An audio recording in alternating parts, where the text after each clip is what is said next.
Hello. Hello everyone, Kajorigodo here and welcome back to Path to Nowhere. Hello to Harina and Vesper who always comes early. Forgot about yesterday, you didn't let us see Hamel 4-star. You guys really want to see that, aren't you? Okay, fine. Hello, I don't know why your name doesn't appear? Question mark. Alright then. If that is the request, I will show you Hamel. Apparently there is new update today. What's this? Hotfix fix an issue where the avatar locus object cannot be obtained and fix text error. Okay, it's minor. There's something new here. Oh, I got this thing. Nirvana port memory, but well, it got covered by the 3D anyway. Discard.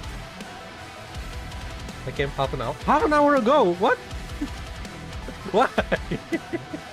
How much worthy, and she's totally interesting character. I love her so much. We all love Hamel. 4-star. Okay. How do I use this thing? Here we go. Let's start screen.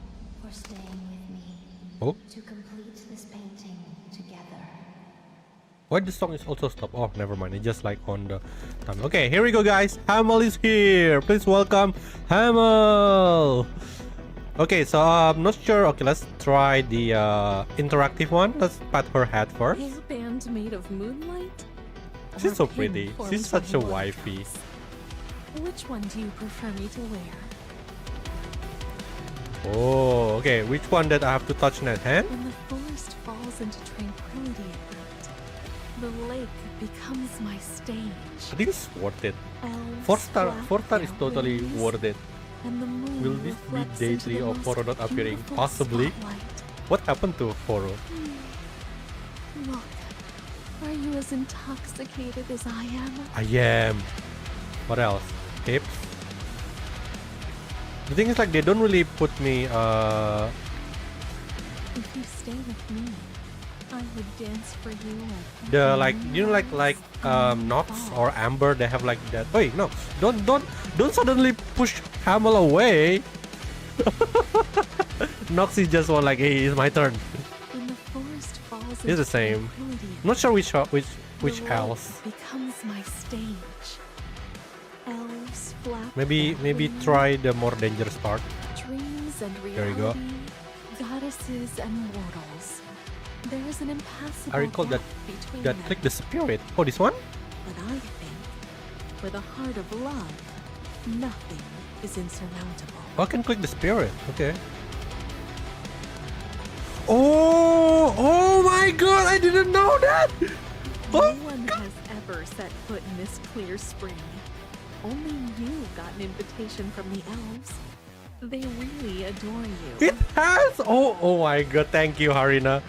I don't even know this. Yes. I'm really glad you came here. Came to me. Yo. This is amazing. Okay, let's see. The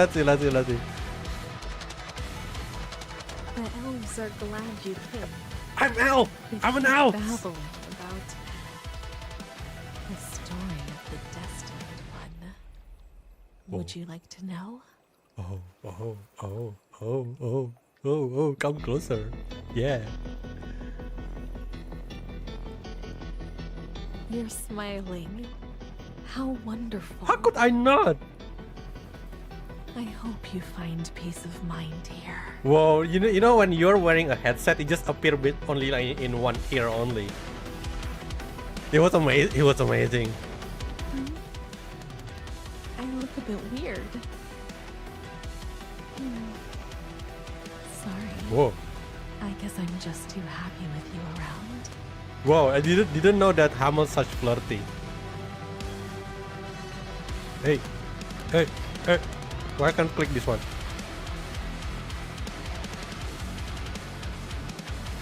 Up. Why can't click the bottom one? Hey, why can't click this one?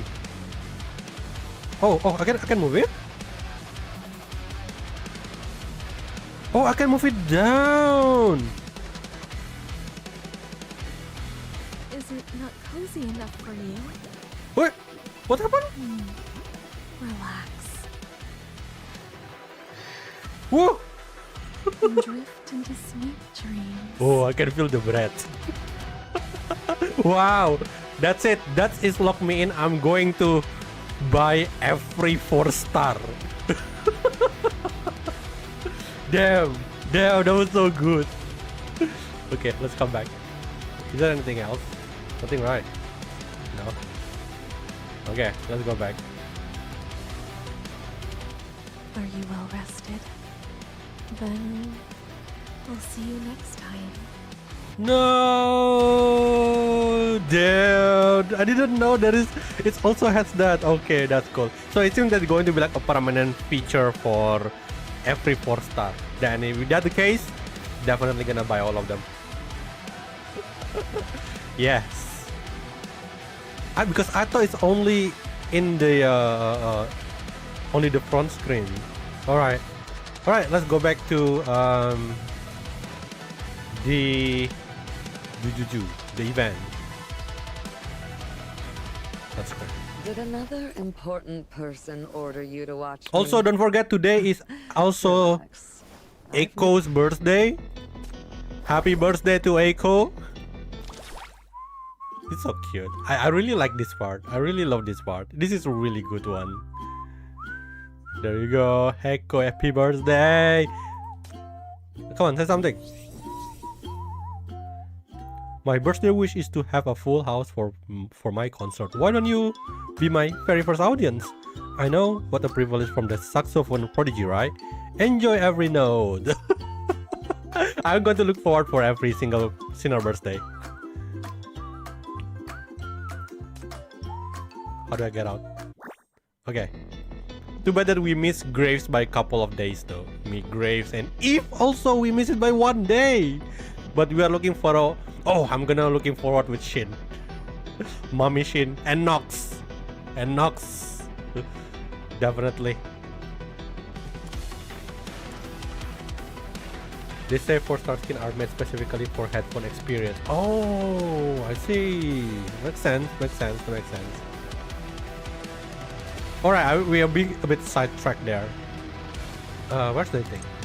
It's time to continue. So previously, what happened previously? BR003 finally out by Paradisos. Okay, that's number 1.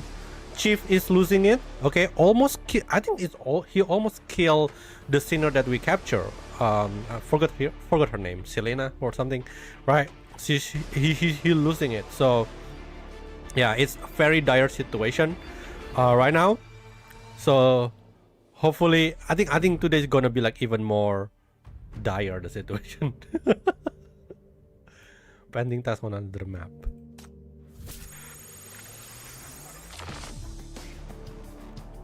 Alright, let's do this, guys. Chief, be prepared. Directed by Paradisos, the city released the intelligence about BR003 to the public. If only there were no battles. I missed the tail end of the stream. In What happened with Augustus? I think he just come back. This city has taken the decisive step of unveiling the long-concealed BR003 to the public. A direct response to the aggressive tide of ashes launched by the Farlands. So Augustus, what happened to Augustus was when Chief almost start to losing it in front of the sinner that we capture. Augustus basically like kind of stop him, you know, from hurting the sinner or something like that, and kind of feels disappointed because Chief kind of like break in a sense. So yeah, she might want to not include Chief on the plan anymore, it seems. As the optical camouflage dissolved, we witnessed the ultimate deterrent against humanity's most belligerent extremists, as well as the embodiment of this city's extraordinary efforts to suppress and relocate BR003. Which looks like machinery. There's like 3 thralls guarding it. Newly declassified Or 2, documents now offer a glimpse into the prolonged city-state conflicts that have remained shrouded in secrecy. From previously released information, we know that in NF-106, this city hosted the 12th Great Expo. At that time, the observatory still stood on the surface, serving as a symbol of hope that this marvel beneath the stars might help mend the fractures between city-states. But that hope was shattered. During the exhibition, Mania extremists attempted to spread contamination, ultimately triggering BR-003 on site. The catastrophe claimed thousands of lives and shattered a fragile peace. When Catherine said to Brooke, she damn you, one may say she did some true damage. At that time, humanity lacked the means to suppress the Black Rings. The mental corruption caused by hazardous information was irreversible. To protect the public, this city concealed the existence of BR-003, limited the release of information about the tragedy, and intensified its crackdown on Mania. For years, we were led to believe it was solely the work of Mania extremists.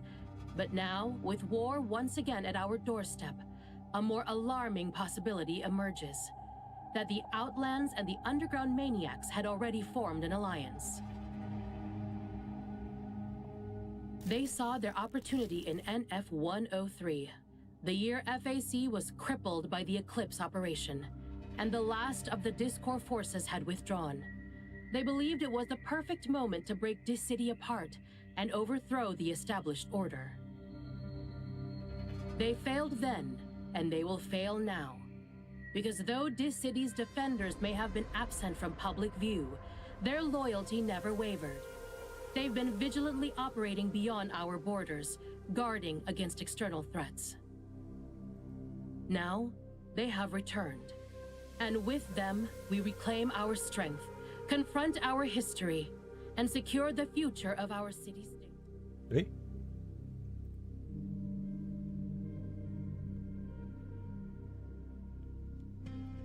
It hurts. It's burning hot. Help me. Why is this happening? Ah! If we had any other choice, we wouldn't take such drastic measures. But this war, it must end now. War is never end though. Stay calm, everyone. The Speaker of the City Council is here. Your Max King has arrived with everything you need. What the hell is this about? As he scrolls through a stream of video, Speaker Max King comes face to face with his own image and nearly hurls his terminal across the room in rage. What is that not him? Is he using AI?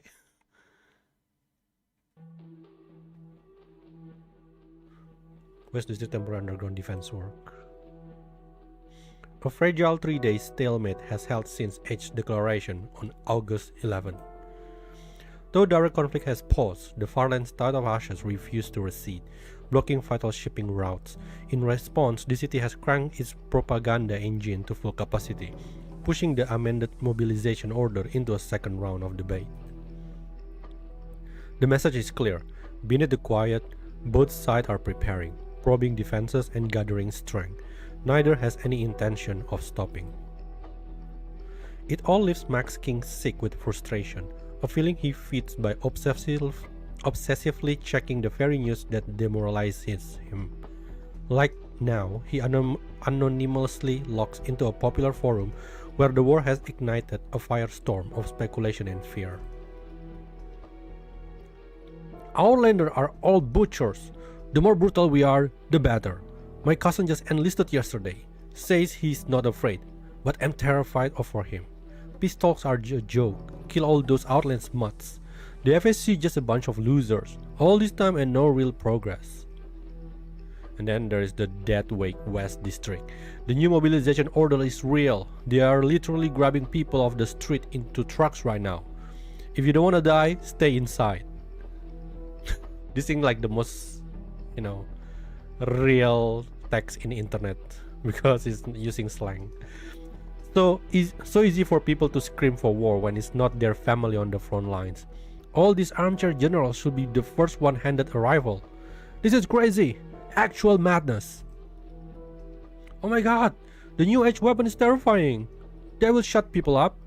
But the Tide of Ashes is still there, so the Outlanders haven't really backed down, right? How long until this ceasefire falls apart? Bet they're back at it by tomorrow. Lol, it's the same story every time. Ceasefire on paper, fighting by morning. I just wish we had a real leader who could actually win this thing. Max King? What's he's done? Can he stop playing clown online and actually do something? How much longer will this go on? My stash is running low.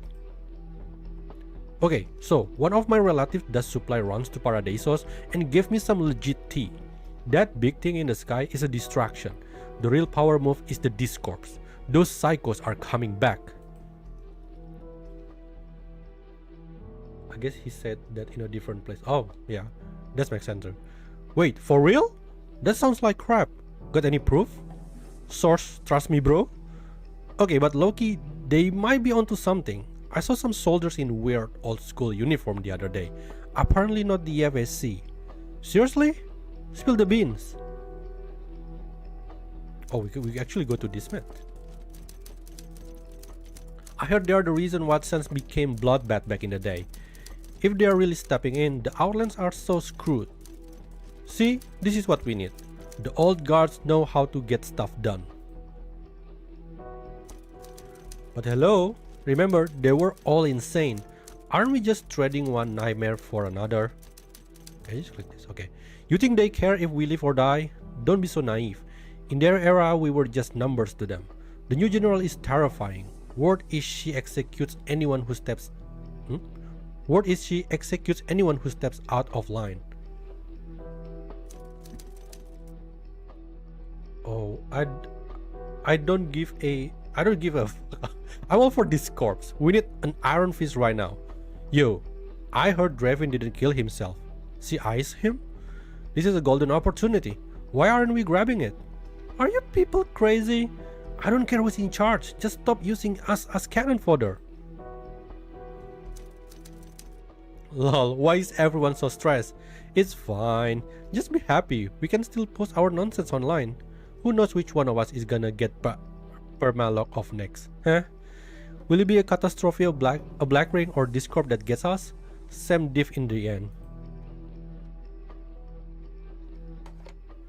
Reaching his limit, he fumbles for his phone to make the call he's always been cautious about, but someone arrives before he can. Is there something you need, Mr. Speaker?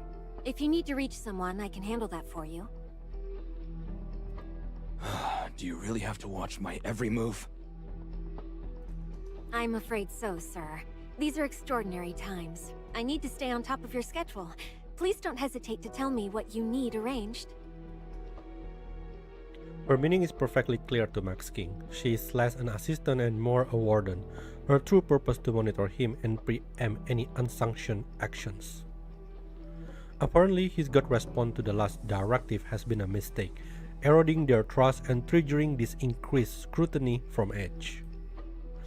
Is it his aggression in the council, a slip of the mask when he dealt with Nirvana during the Great Expo, or is this always his destiny, to be the outsider who finally reached the inner circle only to find a locked door? Looming over it all is the enigma of Edge itself. Where's Matilda though? Public intel on Edge is practically She non-existent. sounds like humanized. They have all this strong. authority and all these secrets, but they also operate under really strict self-imposed code. Their ability to guide humanity is actually very limited. I heard that the scientists who founded Edge set it up that way, and the original members were all scientists. But as years went by, the members changed. The group's makeup got more complex. Where they come from, in what areas, and under what pretext they guide humanity. How members relate to each other. It's all a mystery now.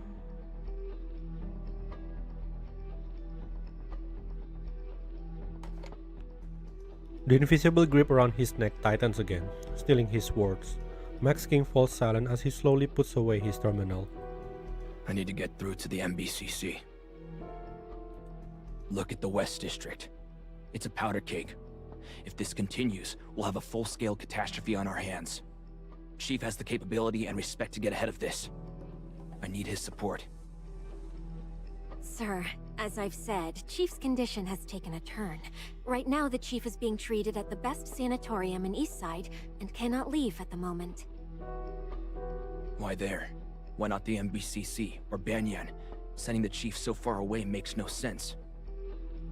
We're living in extraordinary times. For someone of Chief's stature, we must take every precaution. We can't be too careful with his security. If it's that serious, then I need to see him. Chief is a crucial asset to this city, and he's a friend. I should be there for him when he's having a rough time. We are buddies. I'm afraid the doctors are insisting on absolute rest. No visitors. If you have a message, I can see that it's delivered. Why I don't trust this secretary for some reason? Besides, you're quite busy with your own affairs, aren't you? Edge needs you in front of the cameras, keeping up morale. I mean, like, when you think about it, that makes you looks like a puppet. Kind of. A moment of silence falls. Morale. What is any of this pageantry actually accomplishing? Suppression, ridicule, surveillance. These threats leave him cold. They cannot touch him. What truly torments Max King is his own powerlessness, a bitter truth underscored in moments like this one.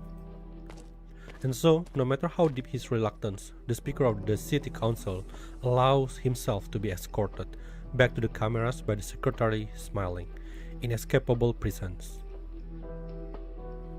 Or presence. Blah, blah, blah, blah.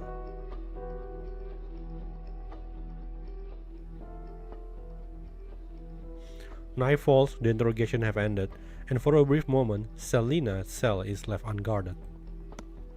But she remains locked in the most severe form of anti-mania restraint. Pain has made sleep nearly impossible, and at the sound of approaching footsteps, her eyes snap open. Who's there? This city dogs. You come to kill me? Go ahead! Standing before her is a frail, pale girl, utterly ordinary, with no discernible power or killing intent. She looks harmless. Back in Selina's homeland, someone like her would have been assigned to production duty, far from the front lines. Selina? Her hand shakes, but she still reaches for the control panel and slightly lowers the suppression frequency. I'm not a guard here. I'm not here to kill you, but I can't set you free either. I just thought you shouldn't have gone through all this pain.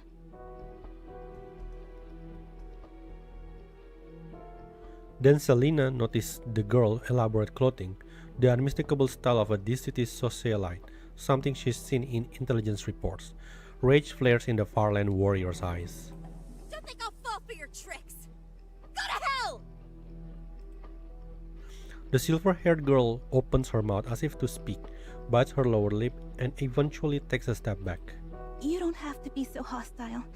I just don't want to see an Outlander die like this. Have fun, Orde.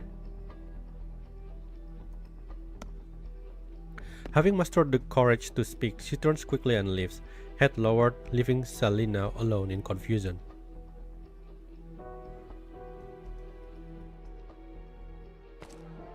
Elvira slips away from the detention area, the special access card hidden in her palm as she steals back into the regular zone. Her heart still hammers against her ribs. So far, no one at MBCC has noticed her. After all, the entire facility is in chaos right now.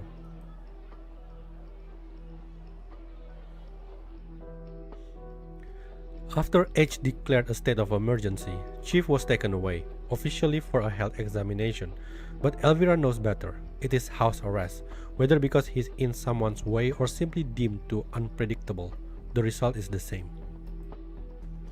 Without Chief, MBCC has turned isolated and restricted, its internal flow of information choked off.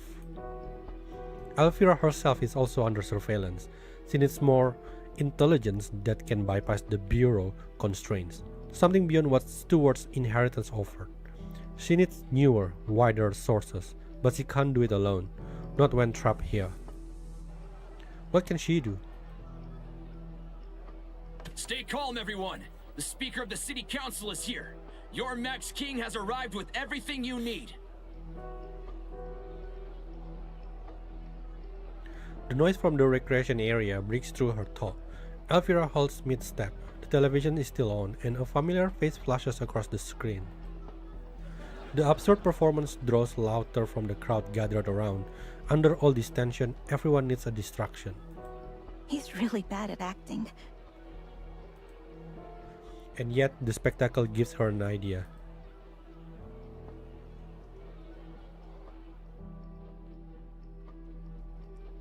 In the MBCC Underground's garage, a transport team from the West District delivers a new group of sinners contaminated by the shackles to Nightingale. That's the last of them. We gotta go. There are still a lot of people back in the West District who need medical attention. Understood. Leave the sinners to MBCC. We're counting on you over there in the West District. With a crisp salute, the staff member turns and hurries back to his companion. Let's hurry. We're short-handed as it is. We gotta get back. Who are you? An unfamiliar girl grabs his sleeve. She looks up at him, her expression timid. Please let me come with you. I can help. But your hands are shaking. The West District has been ravaged by the Tide of Ashes, or rather by the war it represents. Elvira reads the thought in his eyes. He can't let a child go there in a time like this. The fear she feels is raw and real, far beyond the reach of her acting. For once, she lets it show. I'm sorry. I lied. My dad works at the Bureau, but my mom, she's stationed in the West District. I'm just really worried about her. Can you take me to her? He's really bad at acting. No, she's too good at acting. Let's compare that to Hela. Hela is really good at acting also. Who will bloom under my sword today?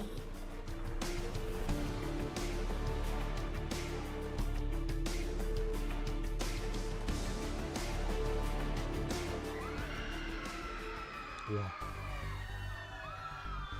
Twisted storm ravaged the streets, unleashing waves of mania contamination. The city lies in ruins as terrified civilians scatter in panic, desperately seeking shelter. Yet for the FSC soldiers, these catastrophes are not the most terrifying enemy they face.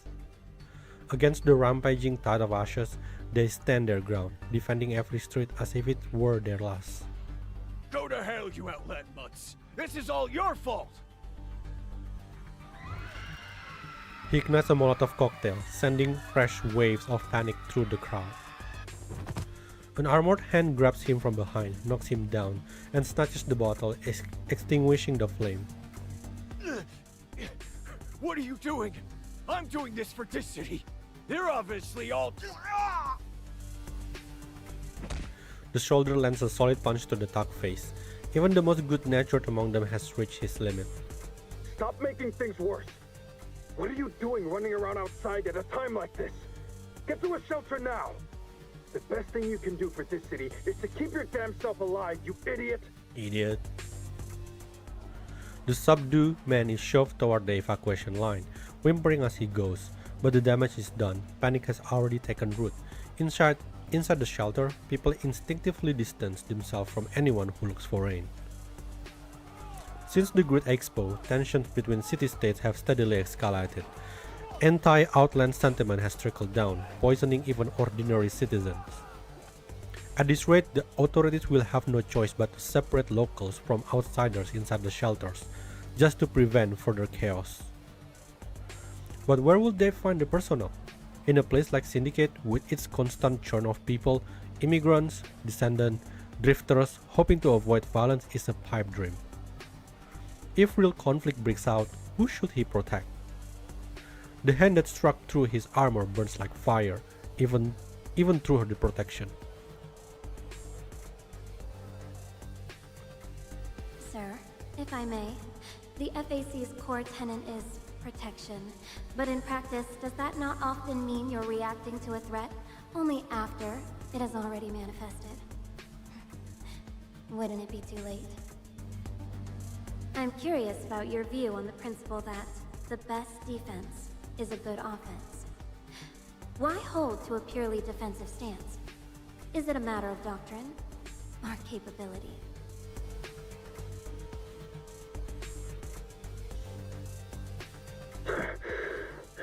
She doesn't have a damn clue. From a distance, someone in a small vehicle has witnessed the entire scene.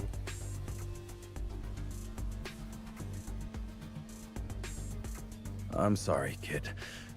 With things as they are, we can't take you to the executive committee to find your mother anymore.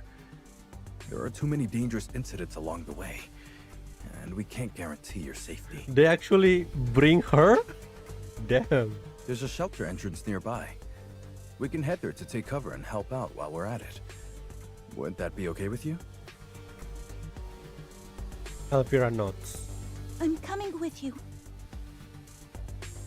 She tries to appear braver, but as she follows them out of the vehicle, her legs tremble so violently she nearly stumbles. The rumbling engines, the howling sandstorm, the screech of manic entities, the scream and roars of the crowd. She still hasn't adjusted to any of it, but what she just witnessed is worse. Inside the underground shelter, a clamoring crowd presses into every available space. Some shove anxiously forward, others weep in silence, many glare with naked hostility. It's impossible to tell who's from this city and who's an outlander. Everyone seems to be sizing up the unfamiliar faces in their own way. In the thick air, heavy with gunpowder, mud and sweat, Elvira catches a familiar scent.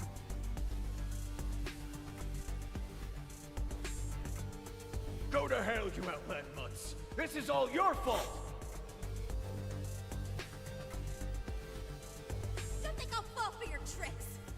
Go to hell!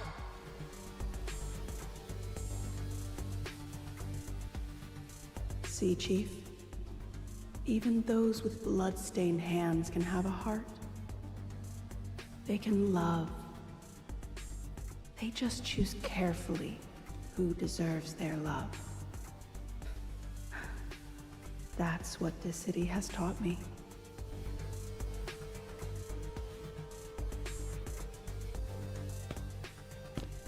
Her head drops as if splitting open, but she can't stop now. If she does, everything she's worked for will be wasted. Where to next? Wait for the clerks to finish and follow them to the executive committee to find Matilda Cavendish? Or explore this area and gather more intelligence? According to this morning's news, Max King is also making a public appearance in a nearby district. If she could meet him again, that might prove useful. Elvira struggles to think as voices flood her ears, curses, pleas, desperate calls, all blending into a wall of sound. Until a single name cuts through the noise, sharp and clear. Wait, kids! Don't go! We'll get medicine, but you have to keep yourself safe right now! Oh, Sibylla! Sable wouldn't want you to put yourselves in danger!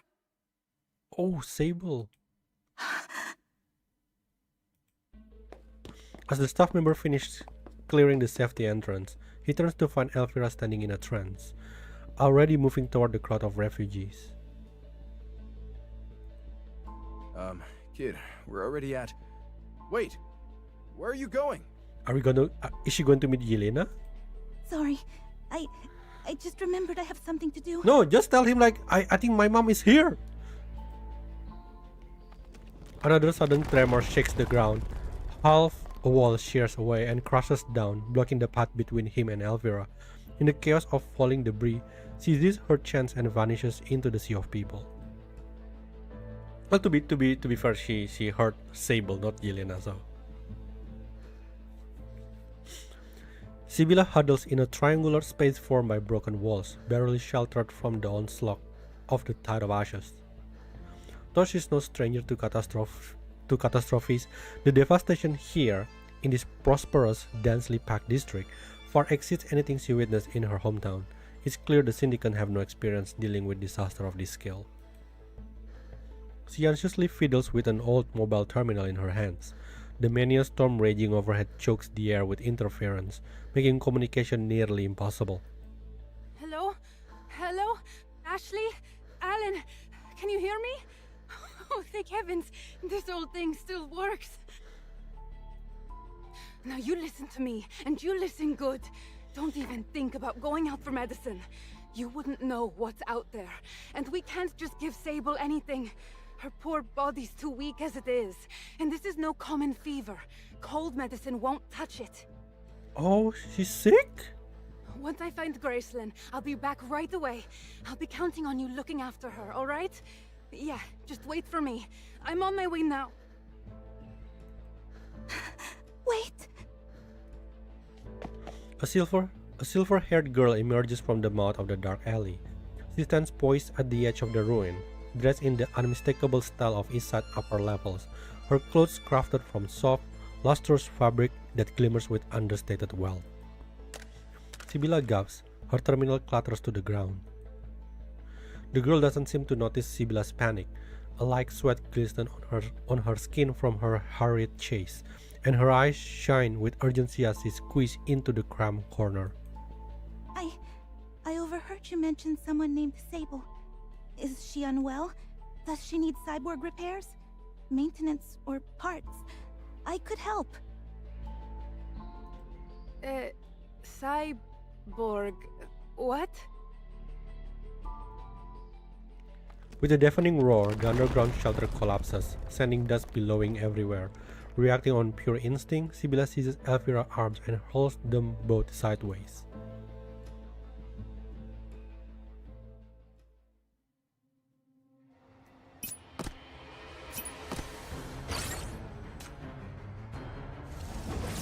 Rush them all!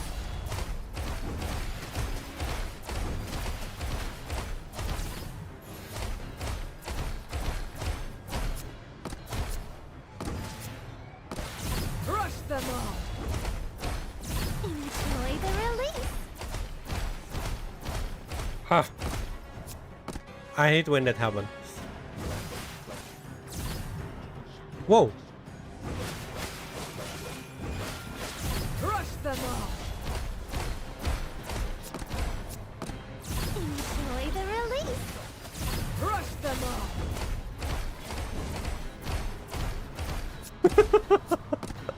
Augustus just aura farming. Holy crap! Even if you have this, the enemy has core and he's just like boom, boom, boom, dead.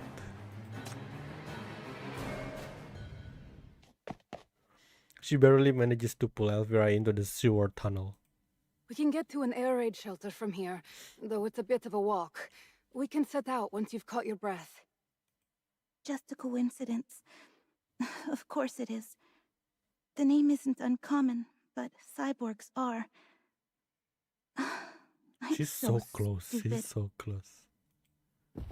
The vibrant energy she displays only moments before vanishes instantly, leaving in its wake an exceptionally frail figure, so thin she can barely hold up her own swaying body. Elvira's head sinks low as her whole body seems to crumple inward, finally struck down by the immense weight of the fatigue and helplessness accumulated over the past days. She releases a long, weary sigh before she speaks, her voice reduced to a muted and hollow sound. Ma'am, are you an Outlander? I don't think so. My grandfather's generation settled here in Syndicate. You know how many of us there are here. So I suppose I'm a this city citizen now. She dares not say too much. Parfait had specifically warned her to keep a low profile before leaving, especially after Sibylla appeared on television with the investment guru, shouting those words, and conflicts have already erupted several times in the underground shelters. Sibylla lowers her head, realizing the lies she once told has now twisted into truth. Is this her punishment for lying as a whistle? Now she has no way to uncover what truly happened to Führer. Elvira watches her for a long moment before speaking softly. But you must still hold deep feelings for your homeland. She points to Sibylla's bracelet. Though broken and missing many beads, leaving it threadbare in places, it has been carefully restrung and clearly cherished. Yes. It was a gift from my friends back home. Could you tell me about them? Sibylla's hesitation hangs in the air. In response, the girl across from her lowers her head, as if talking about a faraway homeland evoked many memories. For a long moment, she is silent, lost in some distant world.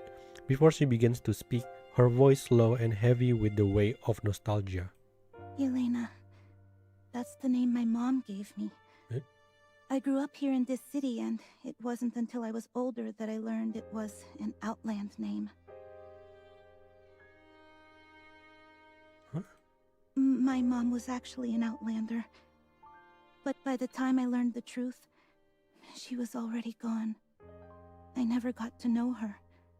To know about her home, her people, or how she felt. Wait, living here. her name actually also Yelena? But I want to know, whether it's about her or about your friends. I want to know those stories from far away. Please.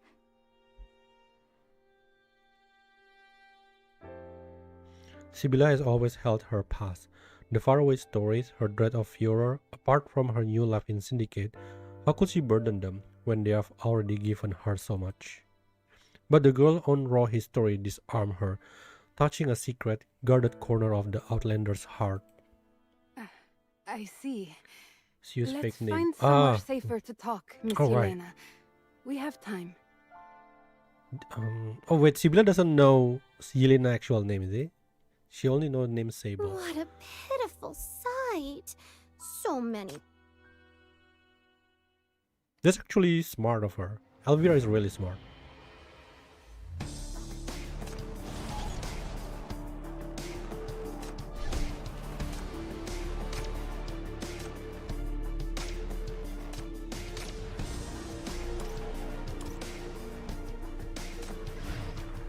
Are you here to entertain me?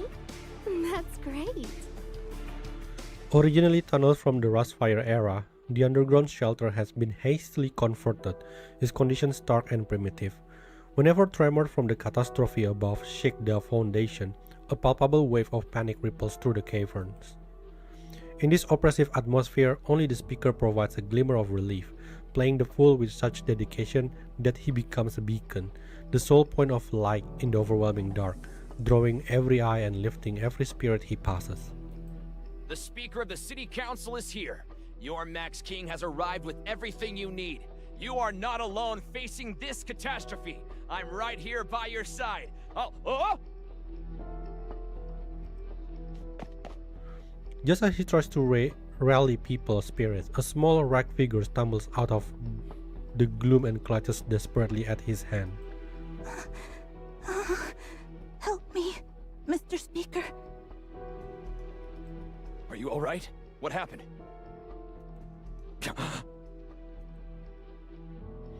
Elvira?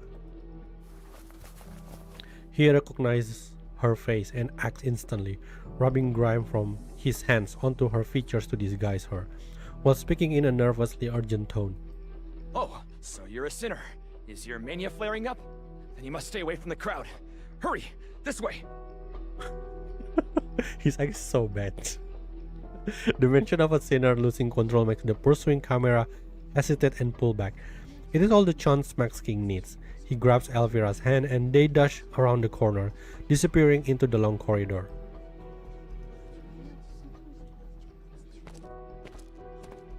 Why are you here? What happened? What's going on at the Bureau? Elvira doesn't respond immediately. After a brief hesitation, she speaks in a harsh voice. Take me back to the Bureau first. I have something to do. Hey? I also have some intelligence. I'll find a way to pass it to you later. I see. I'll figure something out. You just need to blend in with the group of abnormal sinners. They'll take you there. A mere few days apart, and yet the girl's eyes hold a different light. The once timid, illegitimate daughter who once clung to the bureau and her close friends for safety now throws herself into the front line. She has clearly found a purpose, and with it, a newfound strength. Watching her, Maxine can't help but feel a tinge of envy. The crowd swarms around them, making any meaningful words impossible. It isn't until the moment of parting that the question occurs to him.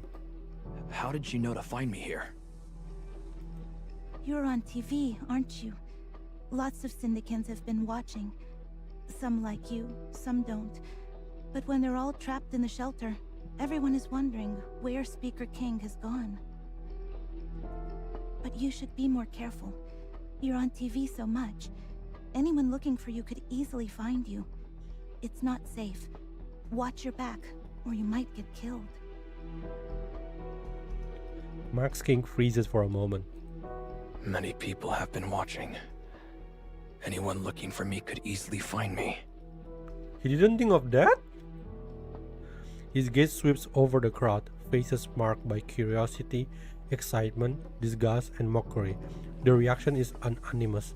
Max King commands attention wherever he goes.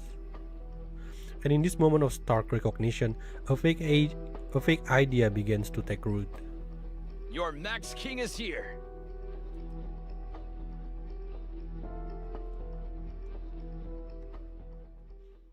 After a day of grueling interrogation, Selina remains locked in her cell.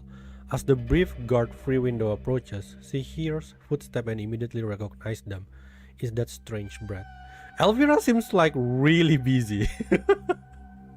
Going here and then there and then I'll go back. What is she up to? Selina thought the little nuisance would have cleared out by now, yet the girl shows up again. The footsteps stop at the control console. After a few seconds of tinkering, Selina feels the restraining field around her weaken.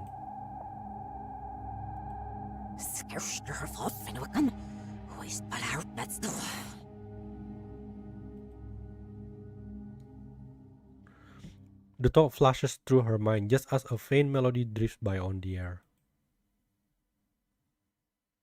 Does the city have tune like this? She feels she's heard it somewhere before, somewhere in Fraser. She cranes her neck to look, but finds only the visitor retreating back, the melody fading away with her footstep.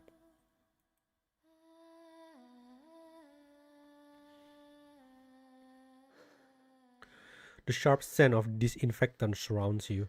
Your body trembles with fever, racked by chills as you drift in and out of a fractured consciousness. The strange odor of anti-mania rays permeates the room, irritating your nerve. Nightmare descend and they ensnare you. Whoa. Get away. Get away.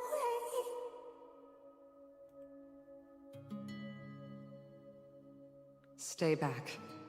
This war is no place for you.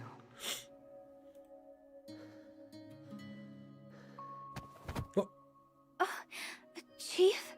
Sorry, Hecate. Your fingers close around Hecate's wrist.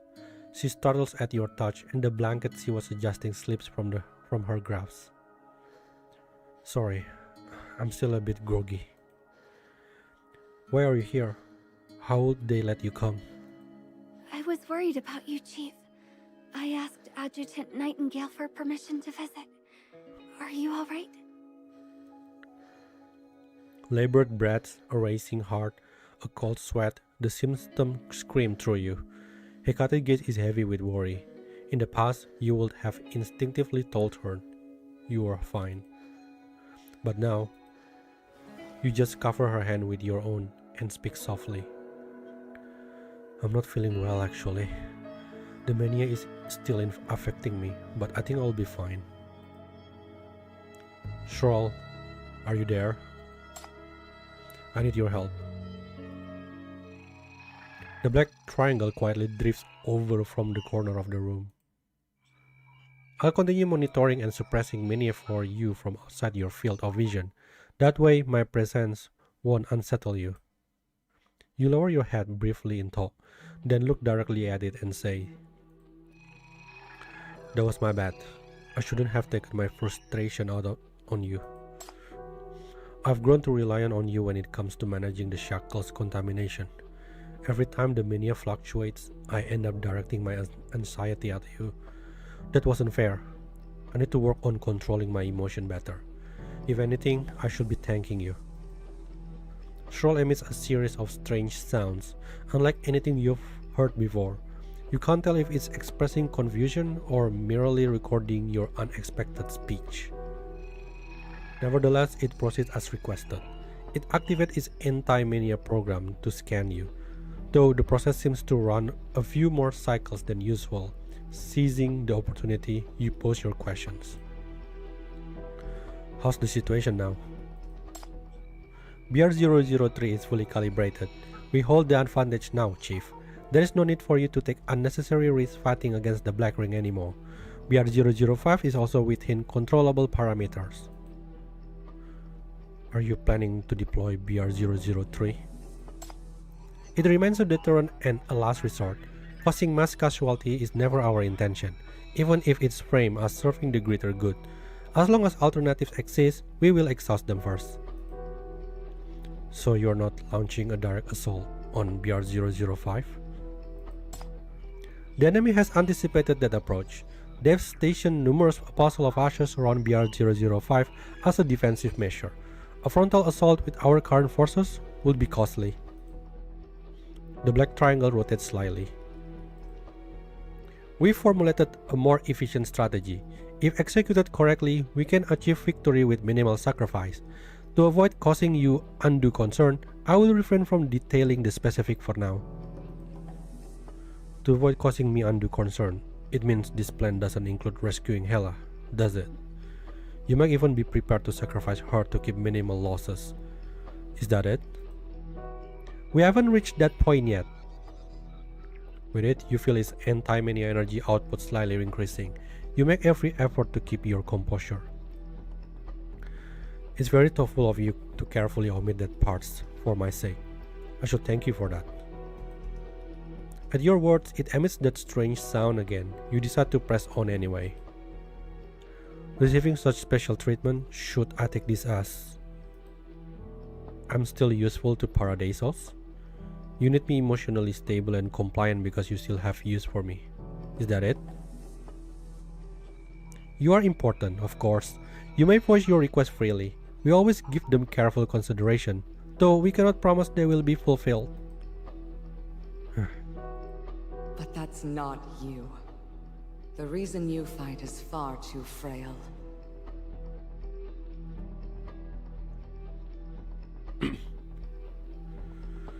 My goals haven't changed, but I can't keep making demands I know are impossible.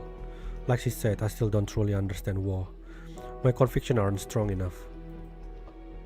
I can't solve anything, can't even think clearly, because I've been drowning in confusion, anger, and pain. But that ends now. I can't keep avoiding questions just because I don't have answers. At least I should find an answer in my own way. You look at Shroll, finally speaking with genuine sincerity. Will you be willing to listen? To help me find that answer? The fact that you are approaching me honestly is progress in itself. Please state your request, Chief. I will convey it and await evaluation. Then, I want to meet someone.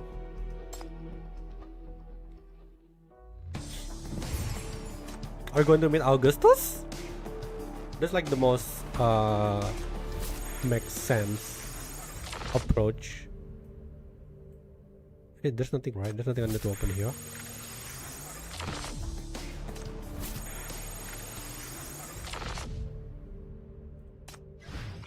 Are you ready?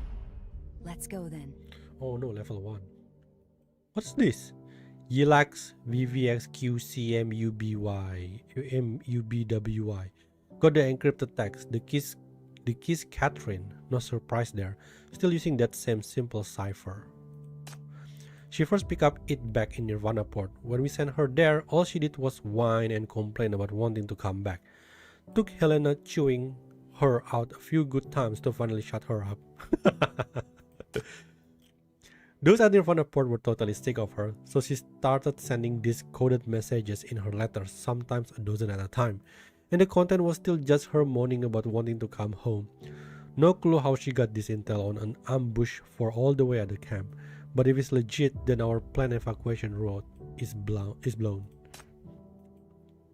Gonna have Adrian take a squad and scout the suspected ambush site first.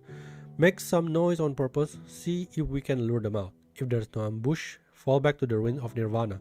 If there's an ambush, push further west. Meanwhile, the main force will bypass Nirvana port completely and evacuate using the northeastern route.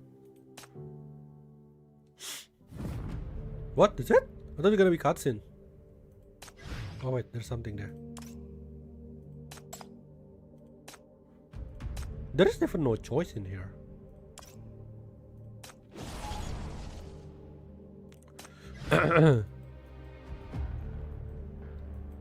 Okay, this is from Daryl. Daryl has crawled out from under heaps of biochemical weapons and survived nuclear blast before. I don't believe he will die so easily. The current situation is bleak. I need more elite officer and I hope to find him.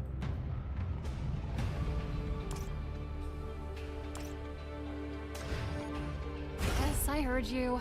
No detours this time, I promise.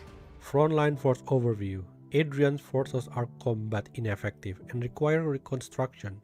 3 reserve regiments, approximately 3,000 personnel, are scheduled for deployment to the Nirvana port ruin frontline by March next year. Enemy force assessment. Primary threat: 5 metropole city-states, each fielding 1 elite 10,000 man unit. Secondary elements: auxiliary forces from minor city-states totaling 94,810 personnel, assessed as poorly trained and low readiness. Main force: 10 regimental formation, authorized strength 10,000, current effective strength approximately 7,000.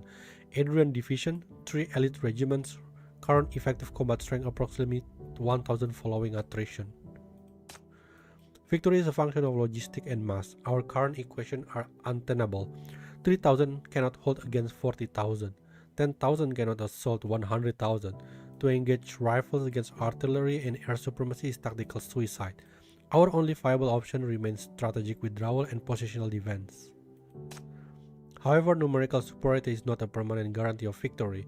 I'm certain a pathway to victory exists. We will find it. The cost is irrelevant. Damn, they're outnumbered.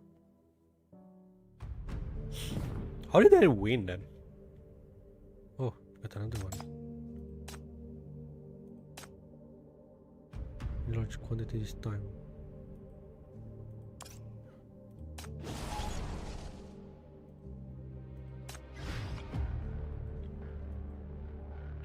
The Metropole Alliance remain formidable. Not just their nuclear weapons, but their standard armament and sheer number are all worthy of the Independence Army fear. It's a tough war, everyone is struggling, but sometimes I can't help but think, if the guerrillas could withstand them back then, why can't the Independence Army?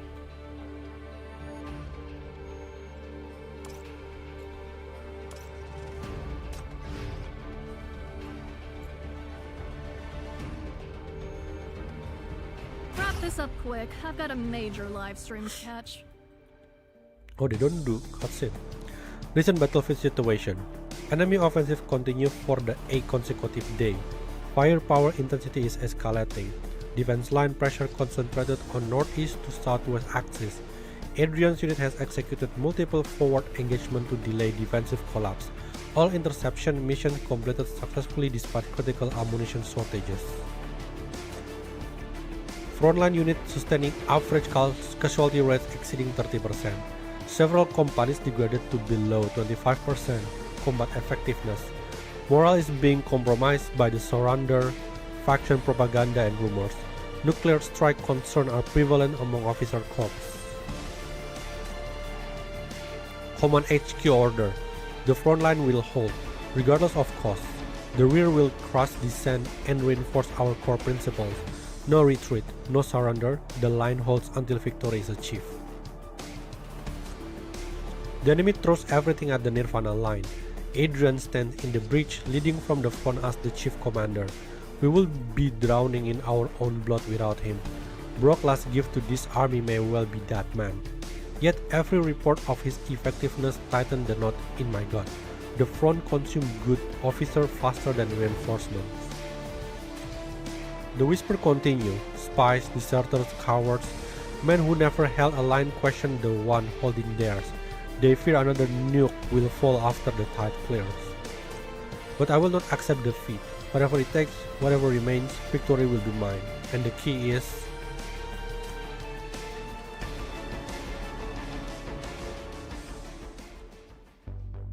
As enemy forces closed in, Drafin attended to his duties. Amid the chaos, all those in panic instinctively turned to him, desperate to draw strength from their commander. And the stubborn resilience of his did not waver. His face remained cold, betraying no emotion as he worked with methodical precision, issuing orders, coordinating logistics, processing intelligence. General! Catherine Andohar is gone. We can't find her anywhere. You don't think she's defected, sir? With everything she knows? And now, of all times... Damn it! After the trust we placed in her, after the resources we wasted protecting her, I knew it. Anyone from the Metropoles can't be.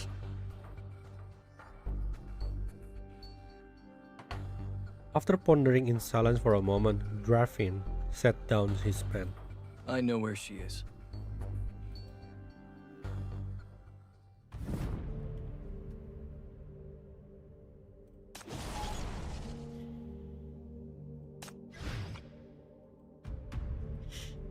Oh, there's two one. Okay.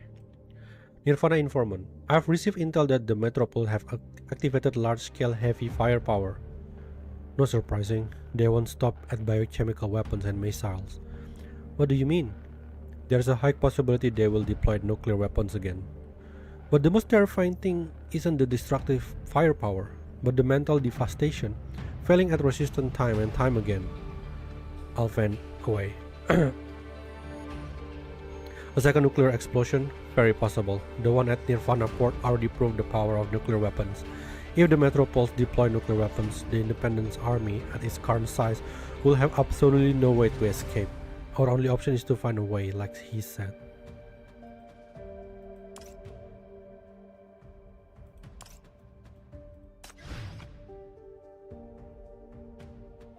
Order received. Ready to begin.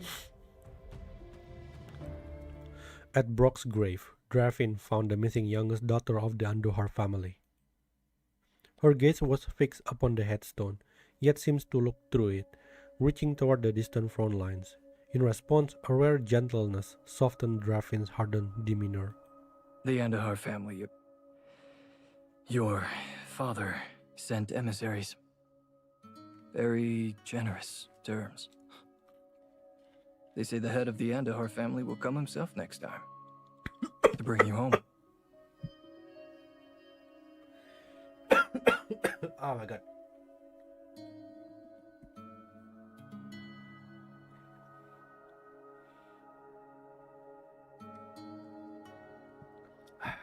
Sorry. I was eating something. Aren't you going to meet them?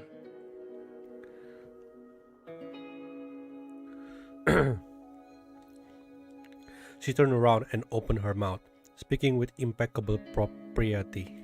Are you trying to trick me, you old grouch? You'd never let me leave. I know too much. I'd be dead before I took one step past the gate. Not here. You'll have Brock climbing out of his grave to scold you.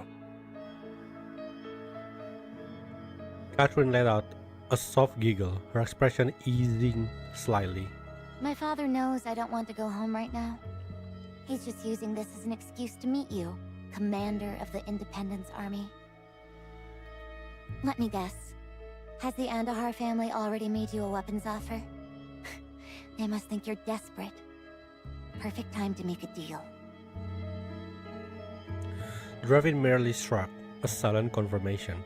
Before Brock's tombstone, the two fell in another shared, weighty silence. Brock said he didn't want me on the battlefield, but I'd already seen plenty of wars. I've been in a private airship of the Metropoles, flying over settlements they were pacifying. I watched from the VIP cabin as bombs fell like hail. The people below held their makeshift weapons, refusing to surrender even in the face of death. Though the weapons on both sides came from my family, so we always knew how it would end. The budget difference, the tech gap, the training quality. The strong and the weak are objective, irreversible facts.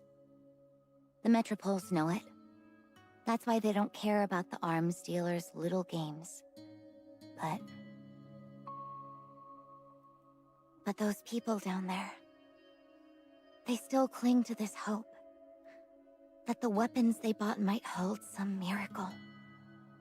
That it could suddenly turn the war, make all the stubborn dying mean something. Unfortunately, I've never once seen that miracle happen.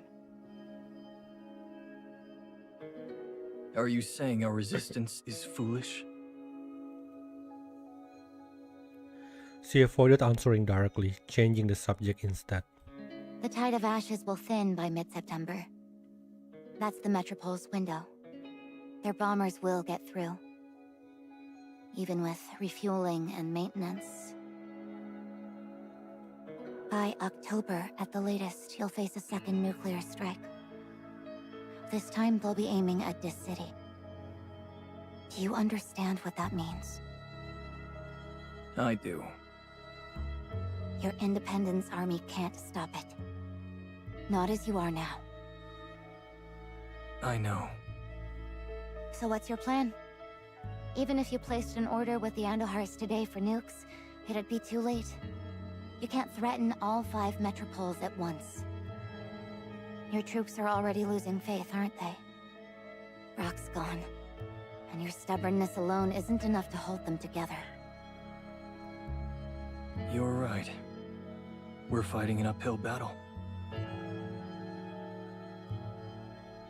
She looked at the gravestone again. This time there was more than one surrounding them. If you surrender now, a lot of people would be relieved. They might even thank you for that. Even Helena and Brock wouldn't blame you, not after all this. Except me. The annoying Andahar I'm curious, how do they win though? They win, right, at the end? Don't you surrender, Draven. I've seen people with their backs against the wall. Outnumbered, outgunned, still fighting while knowing all too well that they're weak. I want to see them win. I want to join the fight and help them win. Beating impossible odds, that's the kind of victory that matters the most. So fight harder. Think smarter. Weren't you supposed to be the stubborn one? Even if you are thinking about giving up, then hand your command to me. I'll lead the fight myself. Surrender isn't in my vocabulary. And yes, I'm not letting you go back. But not because I don't trust you. You wouldn't betray us. You said you wanted to join the fight. That you were the ultimate weapon. I never forgot that. My superpowers? I've told you my range is less than 10 meters. Sending me against nukes would just get your soldiers killed. Desperation isn't a strategy, General. You're supposed to be the pragmatist here. Use your brain. Don't send me on a suicide mission. So, you'll fight. If I can give you a real shot at winning. Is that right? If your plan actually has a chance, then fine. I suppose I could take orders from you. Draven broke into a smile. Haven't you figured me out already? He took one final look at the gravestone, rose to his feet and fastened his military cap. I'm not like Brock. I have no lines I won't cross. No cost is too high if it leads to victory. What is he gonna do? This city belongs to us. And now that I'm in command, I'm not giving it up. The victory I want will come. One way or another. So wait here. Those game-changing weapons you've been waiting for, I'll bring them to you very soon.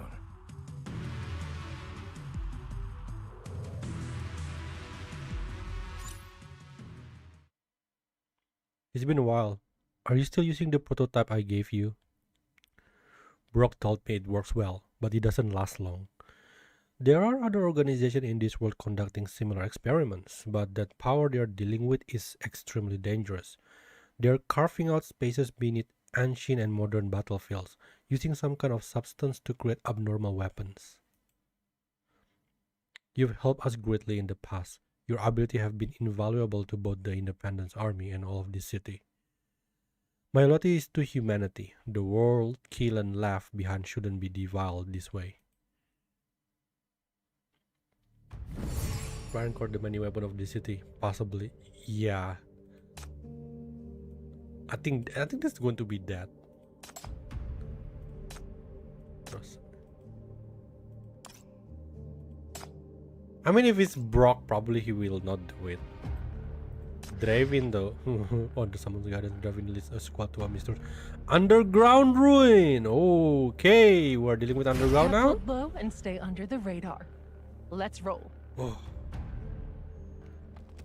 September 20, NF66, Major Draven led an elite squad into the White Sands, aided by a mysterious exploration device provided by the researcher.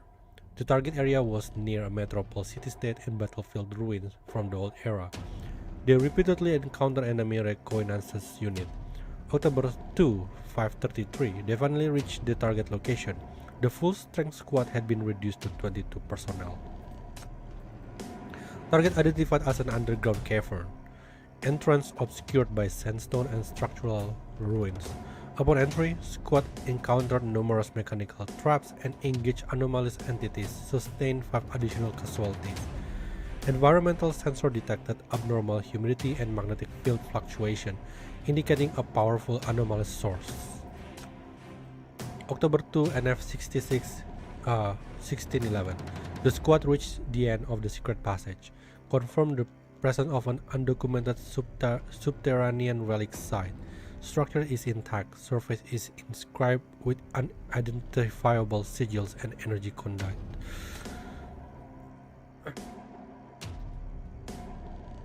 Like a sinkhole, the pit swallowed broken blades and remains from the battlefield above, dragging them downward with the flowing sand. An indescribable, invisible distortion permeated the space, setting Draven nerves on the edge. At the center of the runic array on the ground, twisted red crystal flowers bloom. Among them lay a mass of filthy, humanoid flesh, curled and pulsing with a heavy, audible heartbeat. This is... Draven's body tensed. He raised his gun and stepped forward, driven by a need to comprehend what he was seeing, and pulled by some hypnotic, inexplicable force. It reminded him of Catherine's power, yet everything here felt undeniably more sinister. The closer he moved, the stronger he felt an unsettling resonance with some unseen force. Could it be? Just then, a mass of black-red energy shot toward him, cutting his thoughts short. He dodged on instinct, rolled around, and fired. Don't move! Parma? Wait, why the voice is changing? From the shadows, a long-handled umbrella pointed at Draven. Its tip writhing with black smoke, likely the source of the earlier attack. Further back stood a figure clad in black, the umbrella's wielder. A bullet wound bled freely on his shoulder, yet he seemed utterly oblivious to the injury. Though a half mask hid his eyes, his extreme tension was a palpable force in the air. You're... an officer from the surface? Why the vibe is kinda different? What are you doing here? Who sent you? Who told you about this place? He's not as calm as usual. Step back! Don't touch him! The ritual isn't finished! It cannot be interrupted! The ritual? Refusing to retreat, Draven held his aim on Palma. Parma, his eyes flicking to the pulsing mass on the ground. Then he remembered the warning from that scientist. Those were weapons synthesized by catalyzing raw human emotion, a vortex that continuously extracted and refined suffering into a physical form. Huh. So that's what it meant. Parasites. Just like vultures picking over a battlefield. Whoever you are, that power you're stealing, it's harvested from my soldiers, isn't it? This power, I should be the one deciding how it's used. Come forth! Beneath the peculiar umbrella, a foul black liquid spread continuously, dripping to the ground where puppet-like figures emerged one after another from the viscous pool. A barrage of gunfire erupted underground like a string of firecrackers. Several team members, previously scattered throughout the space, converged toward the sound, swiftly forming a protective perimeter around Draven. Major, did you find it? Who is this guy now? Yes. It seems worth bringing back for research. Oh, is it the masked man? I wonder. What? Because the pose is almost similar. Their exchange only deepened the umbrella wielder's sitting hatred. You think those circus weapons of yours can defeat us? You're insulting us by even trying! No. You should feel honored. The soldiers you're facing are my elite commandos. Wasting them on gutter maggots like you is beneath their purpose. So take pride in that. Then die. I don't know why I don't really like the new Parma. I don't want to sound mean. I just like so get used to the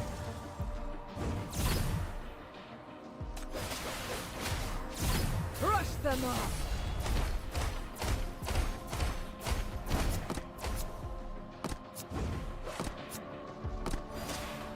Crush them all!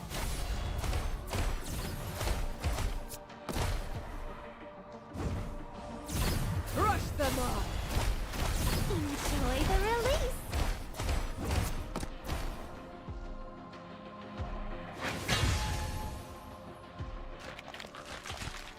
As the battle subsided, twisted shape of crimson light rose from the humanoid mass, coalescing into the form of a flower.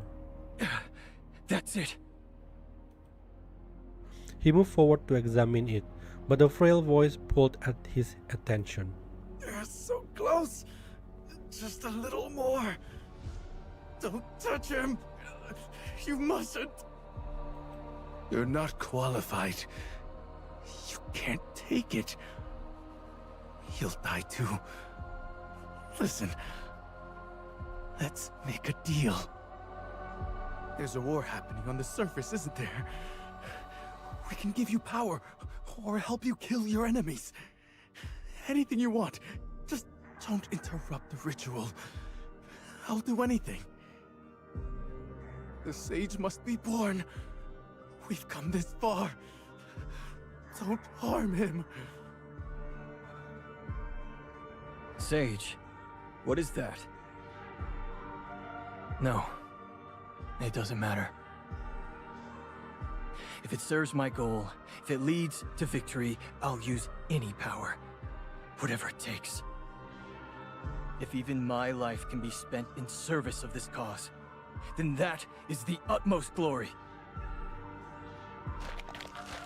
He reached for the crystal flower and pain tore through him. It was a silent explosion from his very core, a wave of invisible spikes shredding his nerves. Major! Stop! Ah!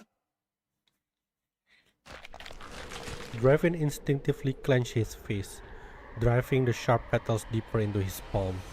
Blood, hot and slick, welled between his fingers as silent screams echoed in his skull. Oh. Corridoreko! Surrender. Just surrender. There's still a chance for us. Stop holding on stubbornly. This isn't good for anyone. Negotiate with them. There's a real chance it could work. Brock died for nothing. The Independence Army can never win. Why are you still hunting spies? They are all around you. You can't win this. This city... it's in your hands now. As the new commander of the Dis City Independence Army, can you accept that? If conviction doesn't win the war, what's the value of the battle? What's the point of the sacrifice? Chaotic memories shattered through his mind, page by page, each one stained red and piercing his heart. The unbearable pain seized him, dragging him into the abyss. Gritting his teeth, he clenched the petal with desperate strength, as if by sheer will he could wrest victory from the jaws of darkness. Yes, I will win. I will make it matter. Then the red crystal flower began to dissolve, seeping into his skin. A sublime and profound power merged with his body and mind, flooding him with a long-forgotten peace as he sank into the waiting dark.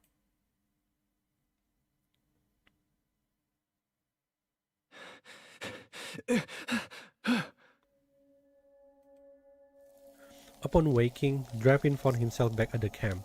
He was still alive. He carefully checked his own body, but the flower was gone. Then he saw it. Venom! Oh, he is the marksman. Maybe. There lay Fanon, on the adjacent bed, barely clinging to life. The malevolent blossom had taken root in the center of his throat. When Fanon tried to speak, only a hoarse, broken rap escaped his lips. I was a spy planted by the Dis City military. My mission was to monitor you and Brock. Find anything we could use against you. I intercepted your communications with Edge, too. But after following you both, learning the truth, I defected. This is a spy surrender. Will you accept it? Oh yeah, I think Catherine mentioned something that she doesn't want that the marksman to go back to Metropole. You fool. Then you should have known this would kill you. I know I'm the fourth carrier.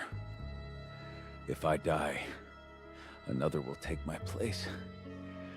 It is an extraordinary power. With the help of the Edge intern, they expended tremendous effort to identify another suitable host and transfer the flower from the dying Drevin. Following your orders, we secured it. A weapon that can turn the tide.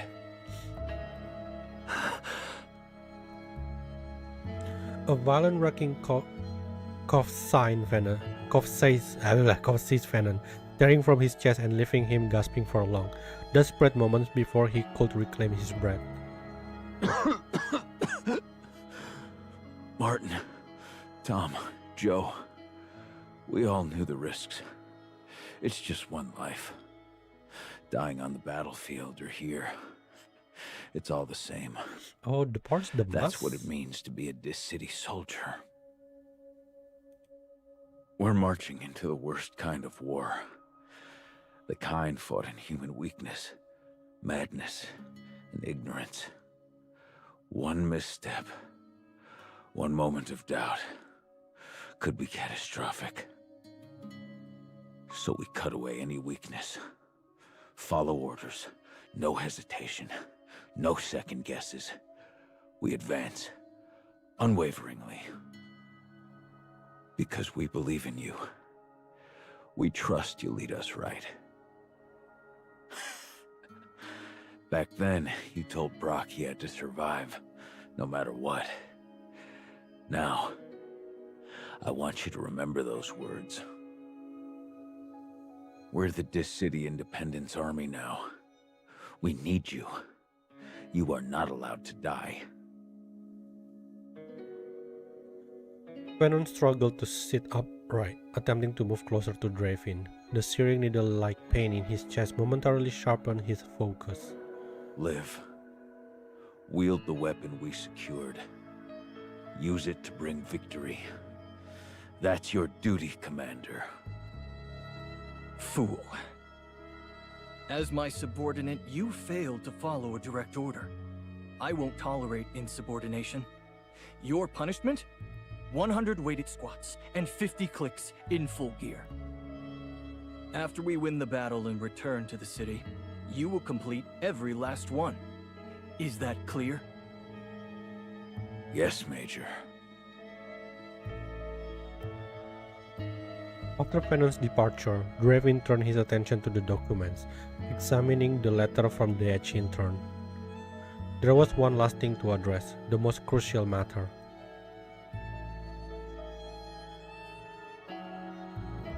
You've kept the lady waiting far too long. I was starting to think you were dead. Well, did you succeed?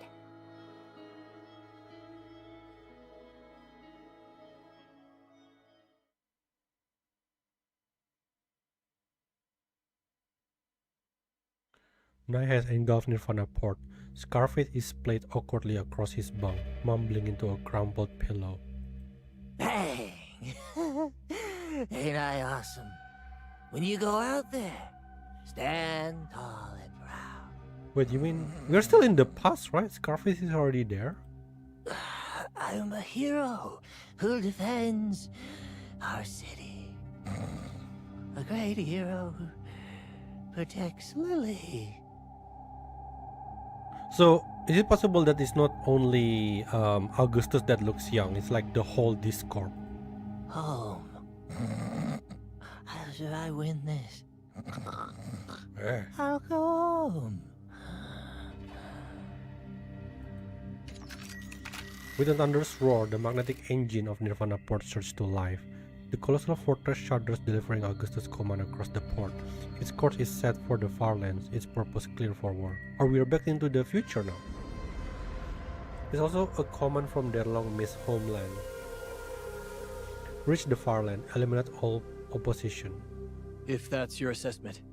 If it serves the city, then I'll see it done. Oh, I think we are in the current timeline.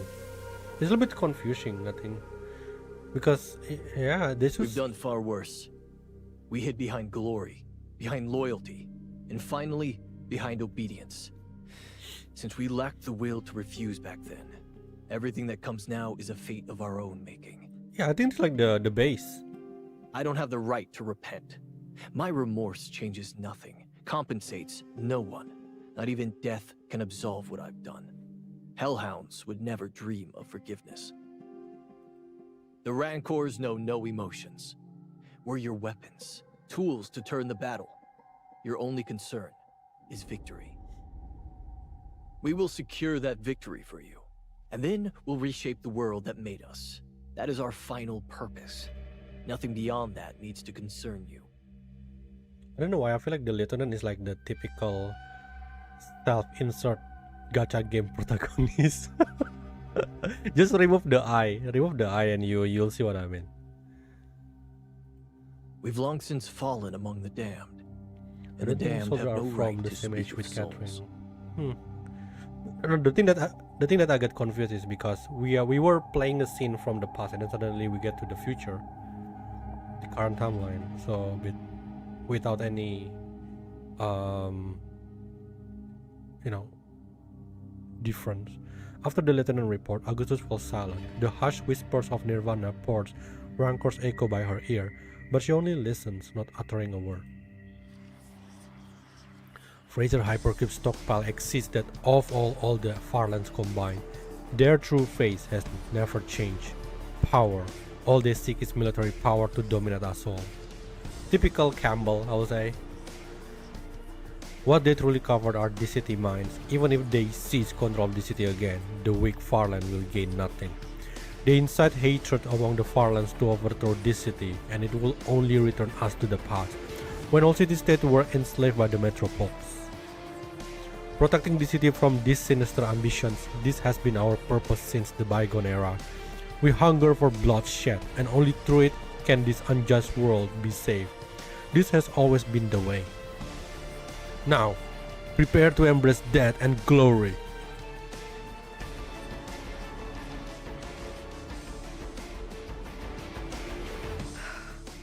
talk about swords dug from tombs.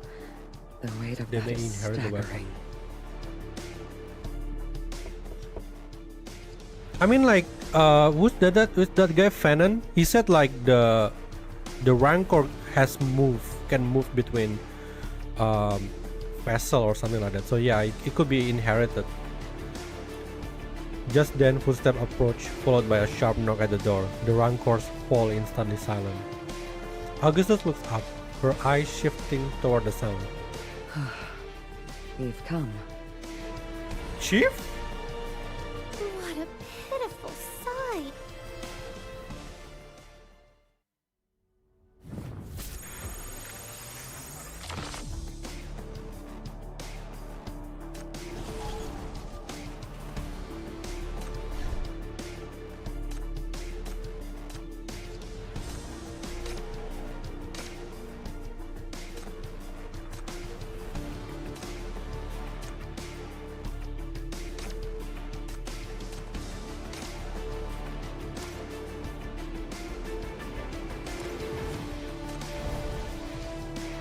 Stay back. Don't poke your head out.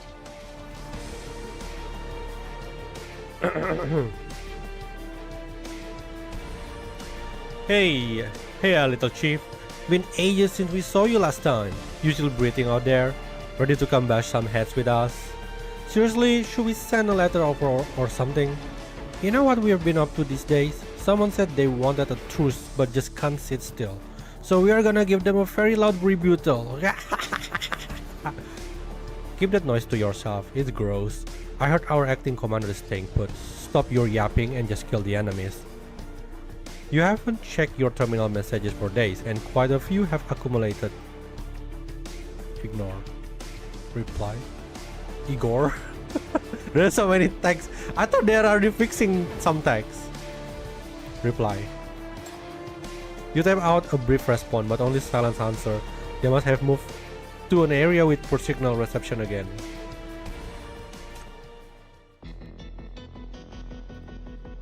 Oh, this could have destroyed.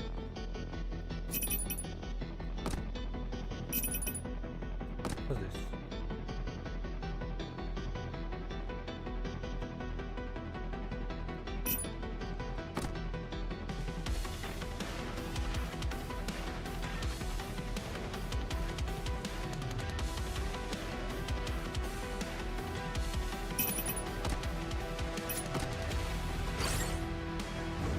Why did I put this here?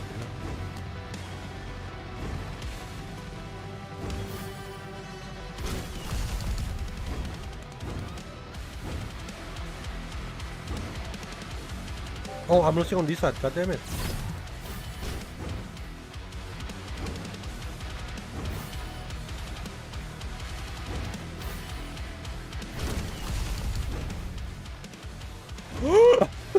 I'm dead. Well, I'm dead. Crap, I don't like this minigame.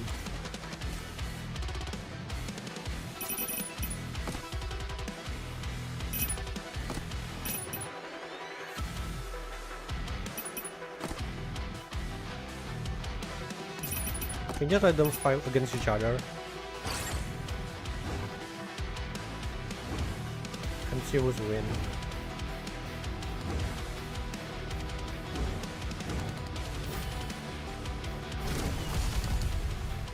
Is it because of the squad that I choose?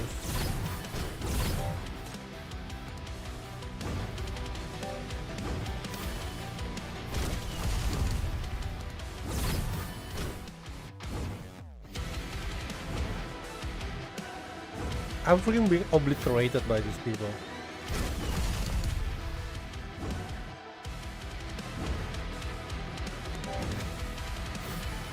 I'm gonna save it just in case.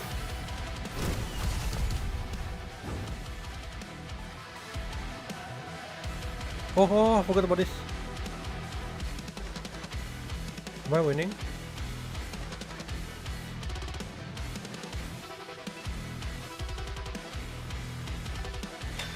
Oh, okay. Not sure what happened, but I guess I win. You literally could have won that. Use your bombing run.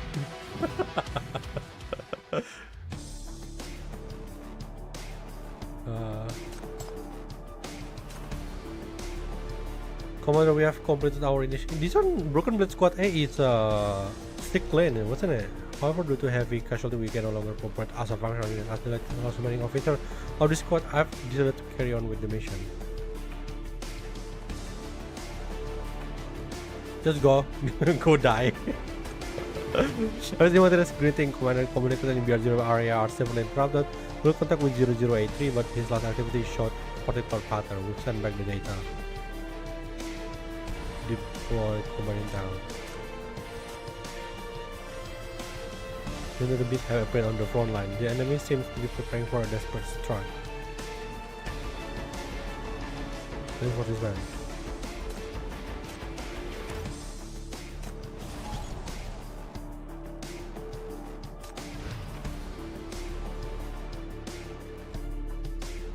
Hey, Chief Ominos, do you have any siblings? Not to my knowledge. Oh! Oh! What about the underground shepherd? You'll be surprised. We said we will have a heart-to-heart, but you don't sound very sincere. Ah, forget it. You seem like a loner anyway, not really a talker. Wait, you really want to save that little girl, right? Yes, I must rescue her. Yeah, I can see that. One day it will be revealed if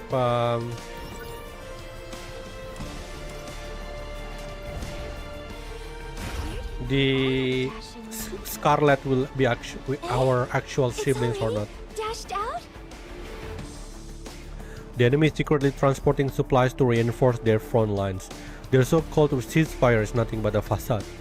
Our sabotage efforts have had some effect, but without pinpointing their supply routes, we cannot truly cripple the enemy.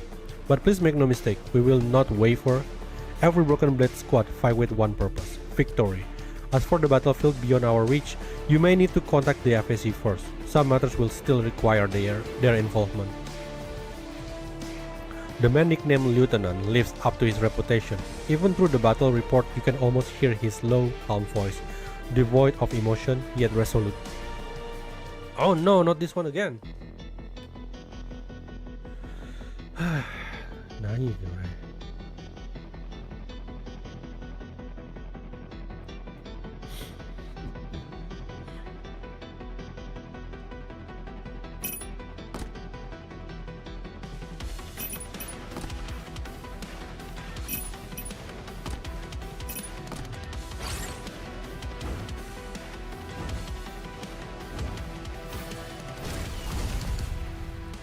Oh!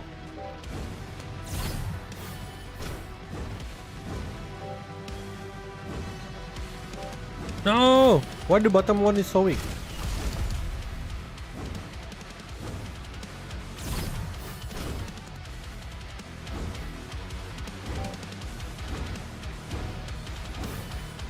There's so many of these.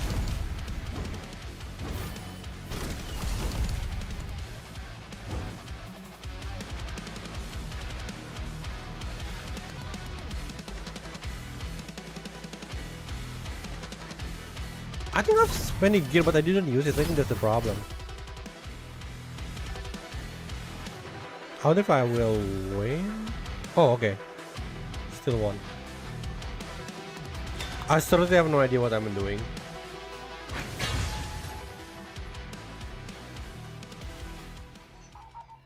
Are you certain about going alone? This individual is extremely dangerous. At the very least, allow me to accompany you.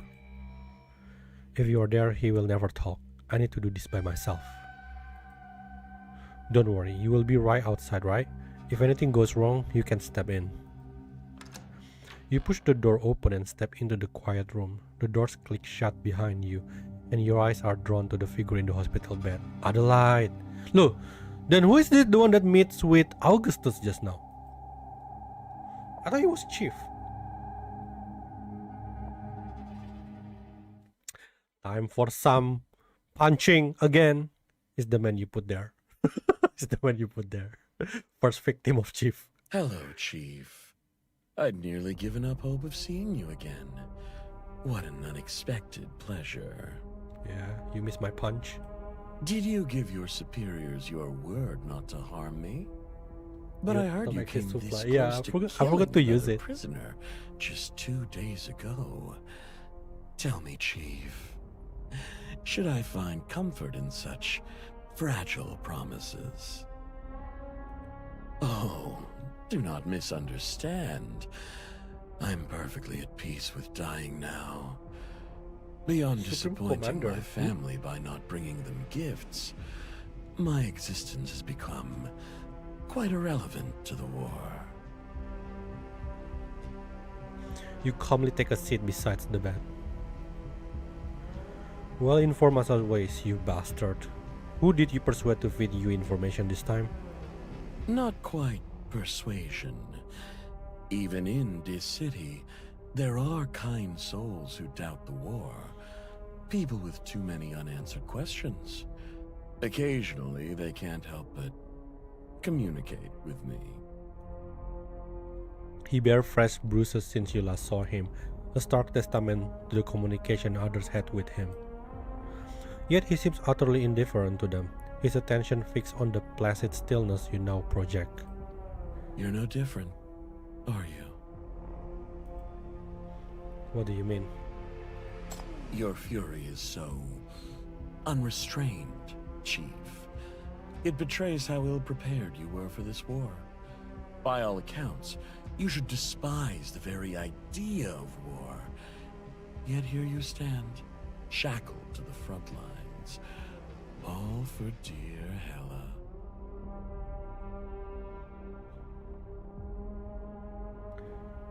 I've already seen her. Oh? I thought finally seeing her, knowing where she was, would make me more certain, more focused. But the truth is, it just left me more confused than ever. I can't figure this out alone, which is why I had no choice but to come to you, the one who started all of this. You look down at your hands. Your palms are now a rough landscape of skin, etched with the cruel corruption of the shackles. My whole understanding was that the Black Ring held her captive, that the Outlander who continued to imprison and control her even after their fall were monsters, bastards like you. I was consumed by that rage, just focused on eliminating the enemy and bringing her home. It's why I pushed that prisoner so hard. But then, that Hela stopped me, and she was forceful about it. Afterward, they told me it wasn't really her, just a phantom, a trick of the Black Ring meant to deceive me. But I know the truth.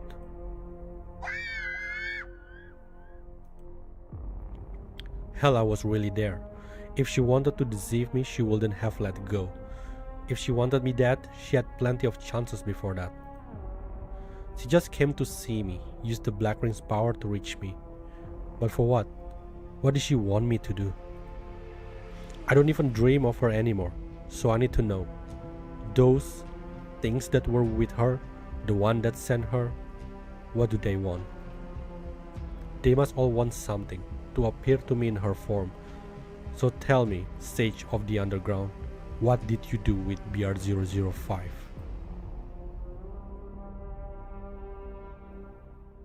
You lock eyes, both searching for an unspoken truth in the other gaze. Finally, Adelaide's repulsive smile falters and vanishes. For the first time, his expression is unmasked as he answers your questions. The Underground made a deal with me, only asking that I trigger BR-005 somewhere far from this city. I originally sought to achieve this with minimal sacrifice, but my plan failed. The Black Ring still ended up exploding. Countless Farland refugees took up the cause willingly, sacrificing themselves just for the chance of change.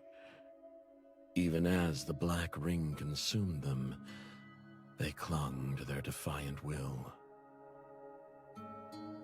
These are the vengeful spirits now haunting the Black Ring, following Hela all the way to this city to settle their score with fate. Perhaps you'd still like to extend this city's courtesy to them. Perhaps you imagine some elaborate tale of Frazier manipulating them. But even without wartime hatreds to fuel the fire, one truth remains unchanged. The spread of mania, the relentless march of calamities, the Farlands have been pushed past the brink. Beyond this city's walls, they scrape by in the wastelands, clinging to life. And in their despair, hatred for this city is the only thing that keeps them going. The desperate hope that if they tear it all down, something might change. And yet, even consumed by such profound hatred, none have ever wished harm upon Hela. He lowered his eyes, revealing an uncharacteristically gentle expression. They adore her. Even after learning her origins, they chose to protect her. She's incompatible with this city's sins. Everyone wants to keep her close. That fragile girl shows concern for outland strangers because of her own weakness, yet never lets that weakness stop her. She makes people set aside their hatred precisely because she keeps pulling everyone toward survival, toward hope beyond despair. You've raised a child who shines like the sun. On behalf of many, I thank you for that. Don't talk like that. It makes me want to kill you more. That's precisely what makes it a wasteland, where weakness itself is a sin, and those who cannot defy fate are doomed to be crushed beneath its weight. Countless Helas have been sacrificed, and there have been countless people like you who take up arms to protect, to seek vengeance, to change this cruel fate. Hela understood this. That is why she chose to stand with them. And you raised her to be so compassionate.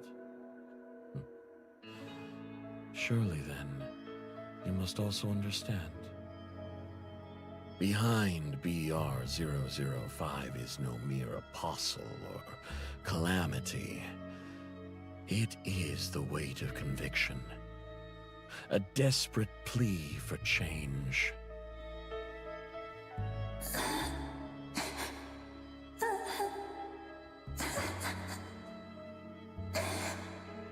Get away. Get away.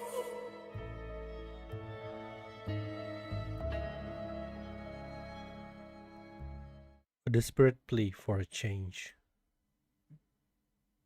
I do believe you. Our spy master warned me about you, said you are a real expert at getting inside people's head, making them doubt everything. You must have run the same routine on others that you just tried on me. I bet those poor souls actually bought it too. But you did clear one thing up for me, so thanks for that, you bastard of Fraser and the Underground. When Hela comes back, I will settle all of it with you.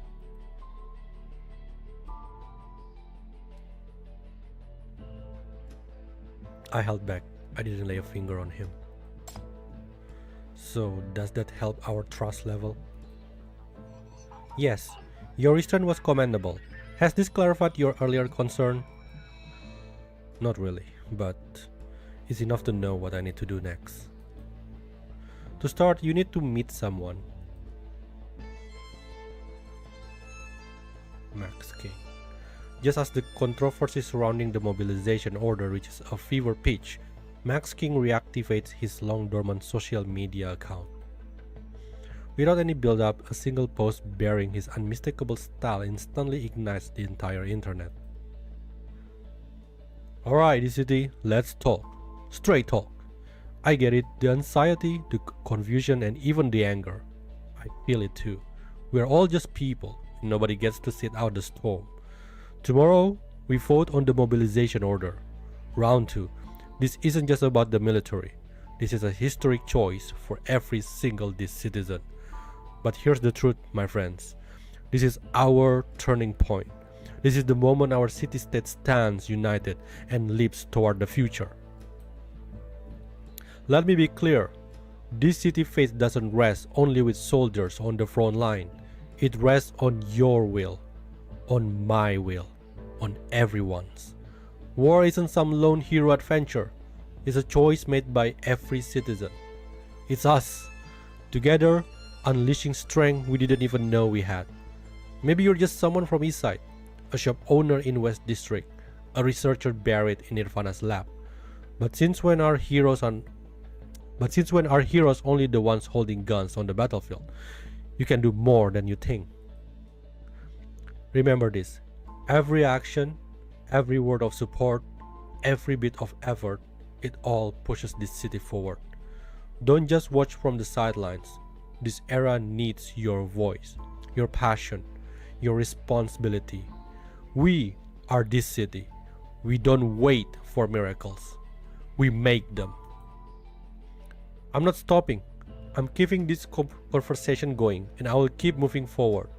Tomorrow, you can find me on 3rd Avenue, 6th District, and 5th Avenue. If you got concerns, opinions, big ideas, come tell me. Don't hold back. As your speaker, I promise you, I will listen to every voice as we move forward. Together. The clown speaker is on his soapbox again. Who actually buy what he's selling? Let's be real, that mobilization order is just about popping up the military, nothing more. The city-state already made a deal with Augustus. The mobilization order is just trading power for life. If Max King had any real power, would he be doing cringe parades in the streets every day? Lol. Does he even read the mobilization order he's talking about? I could do a better job than this guy. That stupid Max King is at it again, posting like he's the chosen one, but we all know that the real deals happen behind closed doors. Give it up, man. Everyone knows you're just a figurehead. Augustus is the real deal.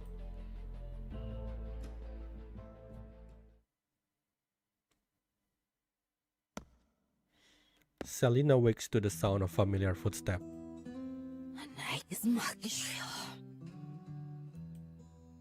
But she feels neither anger nor panic. It's the silver-haired girl again, back for what must be the dozenth visit. After an absence of several days, Selena notes the fresh wounds that litter her skin. Not that Selena cares, of course. A warrior's instinct is to observe. It's just that she will be the same age when she enlisted. It's just that she sees a hauntingly familiar fire in the girl's eyes. Oh, holy crap. But this time, instead of timid kindness, Selena is met by the cold gleam of a gun barrel. A bullet whips past, grazing her hair. She should mock the girl's pathetic aim, but an inexplicable rage ignites within her instead. You? You fooled me! It's you who lied!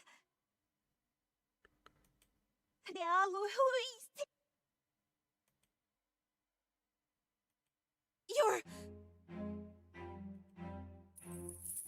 The girl calls out in a nearly flawless outland language, riffling a traditional Führer beaded bracelet dangling from her wrist.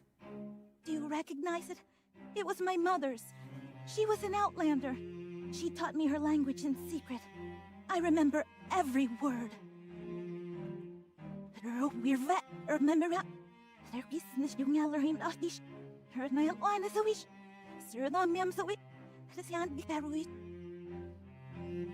My Dissian name is Elvira Stewart, but my mother gave me another name, Nisa Sadakur, to honor her family and Führer. She raises her gun, head bowed, her entire body trembling as if suppressing a storm of rage. Finally, she lifts her gaze and with every fiber of her being, cries out. I know about the Führer Black Ring. I know you betrayed my mother. After what you did, how can you even say words like justice? What did you just say?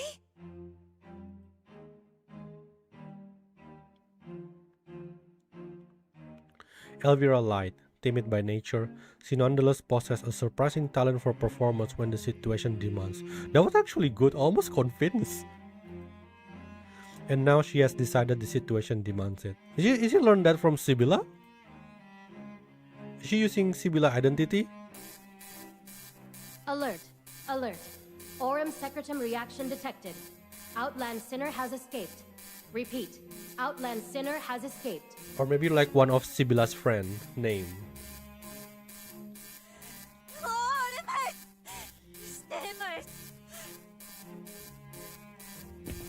Selena turns and flees. Elvira doesn't pursue. Instead, she sinks to her knees, her breath coming in ragged gasps. Miss Stewart, are you alright? I'm fine. Whoa, she changed emotions so quickly. Immediately after, she activated a secret communication channel. Hello? It's me. The Outlander has left, and no one else noticed. Everything's under control. As we agreed, keep a close watch on her. Don't miss any opportunity. More gunshot cracks the air. Selena twists aside just as one round strikes through, shattering her restraint. Behind her stands only the city girl, her gun wavering wildly. She is no threat. Selena could snap her neck and vanish before the echo of the shot fades. But she doesn't look back.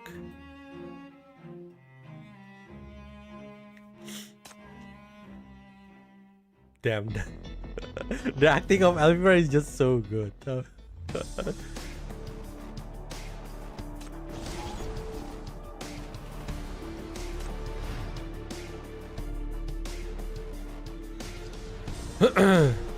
Where did you hear that I came from a family of doctors?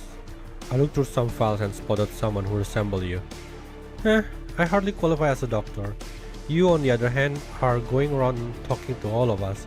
You're the one with a true healer's compassion. I'm just curious. About what? Why will the doctor end up killing more people than saving them? Why did you join the Discords? Family reasons, personal preference, maybe both. I never liked being a doctor. The first time I picked up a scalpel was out of necessity to save someone, but I ended up killing them instead. I don't like saving people. The weight of a life feels too heavy when you are saving it.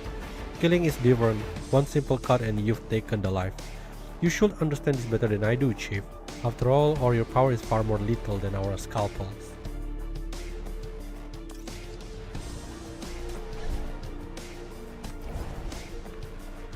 Sinner in the Bisaha didn't have birthday before June 30.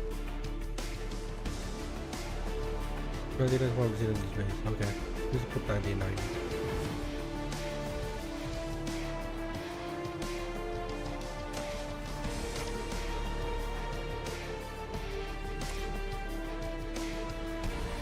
She's too good at acting.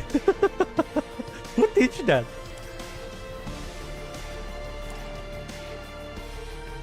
Okay.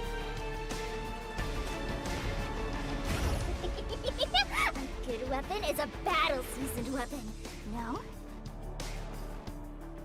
From the podium, the representative counselor from Paradiso solemnly declares that, despite a days-long ceasefire, the Farland Alliance has ultimately chosen to resume hostilities. The 24-hour window has closed. It seems the Farland Alliance has chosen the path of greatest folly. They had a chance to end this. Instead, they have chosen to escalate. In response, BR-003 has been activated for offensive operations. To mount a swift and decisive counteroffensive, we must consolidate the city's resources under a single unified command. Therefore, we now bring to the floor for a vote the Dis-City Emergency Powers Act and the War Resolution against the Farlands. This resolution will authorize full military engagement and grant Edge the clear, unambiguous authority to commandeer all city resources for the duration of this emergency. This is not merely procedural. It is the key to our victory. But this draft, it deviates from the one originally proposed by Speaker Max King. Were these amendments approved by the Speaker himself? Speaker King's position is always aligned with our own. The other counselor whisper among themselves. The speaker's absence is a profound shock at such a critical session. Just as the chamber erupts in commotion, the doors burst open. Soldiers stream in, their strides long and determined. They shove the overwhelmed security guards aside without breaking formation, causing a collective gasp of shock and outrage. What is the meaning of this? The resolution hasn't even passed. Discord has no authority here. Get out! Augustus glances at her with a contemptuous smile. I assumed the council leading this city would be smart enough to read the situation. Apparently, I overestimated you. The war is at our doorstep. It's time you learned who you can actually rely on to stay alive. What? With an air of unquestionable authority, Augustus strides to the front of the chamber and commandeers the central stage. I don't have time to waste on formalities. Let's cut to the chase. Under your esteemed leadership these past few years, this city has flourished, so thoroughly infiltrated by mania extremists, completely exposed to Outland spies. The enemy knew every weakness before they even fired a shot. The FAC is pinned down in DC. Our hypercube reserves are almost gone. Even MBCC, our last bulwark against the Black Rings, has walked into an Outland trap and is now completely paralyzed. And now your so-called ally has unleashed a tide of ashes outside our walls. They've cut off every escape route. Let me be clear. They are not letting anyone out of this city alive. So, all those assets you've stashed in the Outlands and all those connections, what good are any of them if you can't physically escape? If we lose this war, your wealth becomes their spoils, and you won't be around to miss it. Stop with the fear-mongering. We still have Paradisos and BR-003. Compared to BR-005, our development of BR-003 is far more advanced. Our catastrophe weapon is superior. It can protect this city from any invasion. Perfect timing. I've just received a new operational plan from Edge. One that incorporates BR-003. Our goal isn't to break the enemy here. It's to bleed them dry while we spend as little as possible. While the FAC holds the line, I will take my forces to the Outlands. We will decapitate their war leadership and bring the entire region under control. Edge has done the math. They trust in my capability to get it done. As for you, your fortunes, your lives, to them, you're just a line item, easily replaced with new counselors. In the chambers, nearly half the counselors turn deadly pale. No one said the risk was this severe. Who can protect us? The FAC can't. Typical politician only thinking about their own well-being. Is there any way out of this city? Anyway, forget the assets. We need to get out. Can't we just destroy the Black Ring? MBCC. Wait. What about the MBCC chief? Isn't he the expert? Can your forces handle it? Their fear of war now greater than their fear of the rebel leader. They choose Augustus, the right choice. You said you wanted to reclaim everything you lost through war. So, if your forces can repel the enemy and protect this city, the Council will agree to welcome you back. Who'll give you everything? The FAC's authority, the rightful status of the Dis City military? Edge has no right to interfere. They failed us in this war. We will grant you absolutely everything. Suddenly, a chorus of voices erupts. The councilors are, their conviction shifting with the wind, rush to decide where to pledge their loyalties. Is it really the case?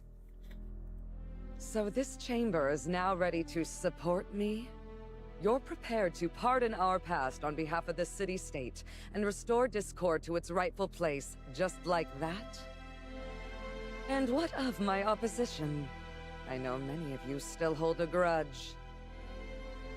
That's all in the past. Protect Absolutely. the city and you'll We have our support- full protect support this as Dis city, City's and general. we'll have our full support as Dis We City's stand general. with you now, General Augustus. Bunch of coward. A single hand rises. I object. A sharp voice slices through the sycophantic chorus. The irony is palpable. It issues not from any counselor, but from the unassuming recording clerk stationed at the room's periphery. Oh, I remember you. The military clique back then, they were all ambitious, brutal. They'd always believed in rule through force. After they seized power, they brought nothing but suffering to the city-state for 12 years.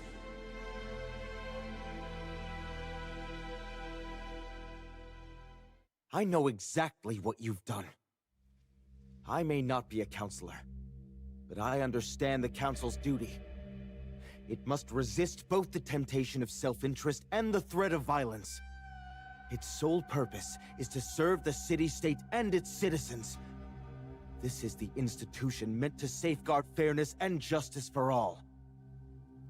No matter how you justify this, even if we ignore the past, it doesn't change the fact that you're trampling on our fundamental principles. Just look at what you're doing right now. Storming in with soldiers, aiming guns, making threats. You exploit fear to corrupt them, all to seize more power for yourself. This isn't about extraordinary measures for extraordinary times. If you seize power like this, you'll only become more dependent on violence.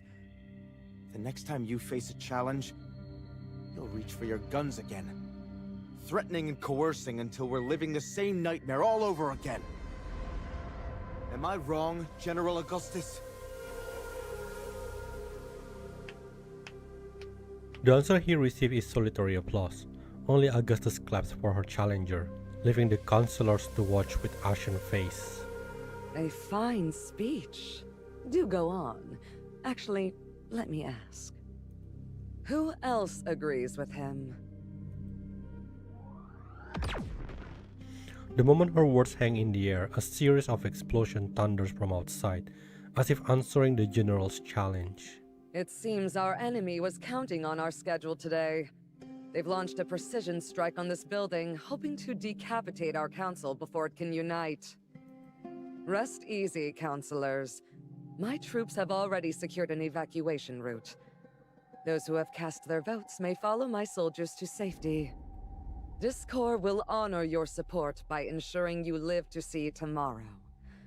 Protecting this city remains our duty as soldiers. However, those who just voiced their opposition, you will stay. Smile cuts across Augustus' face as chaos erupts throughout the chamber. She may blame the enemy's artillery, but the truth is written in the flash of each explosion. This is her masterpiece. I'd love to hear your thoughts in full. Come now. Didn't you have more to say? You monster! How brave! It's good to see the new generation still has fire in its belly. I'll remember you. You mean Augustus? Besides this gentleman, anyone else? Or the forbidden troops?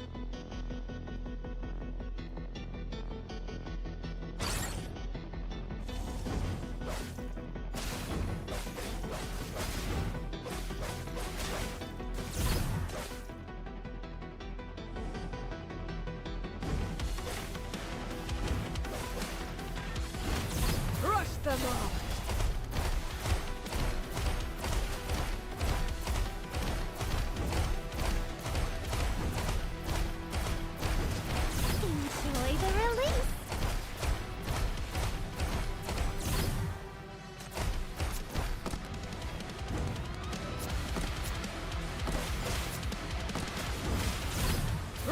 on.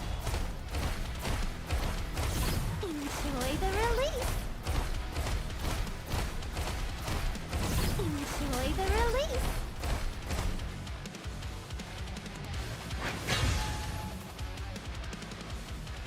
Despite the console chamber heavy soundproofing, the artillery outside announces itself as a deep, persistent tremor through the floor. Augustus' gaze sweeps the room, suddenly tallying her trapped prey with amusement. 1, 2, 3, 11 counselors, and 1 clerk. Just 12 people in total. Even fewer than I expected. Couldn't even convince your own colleagues to join your little protest. Last chance. Anyone want to change their mind? Only a deadly silence answered her. I will not change my position. Surrendering now is pointless.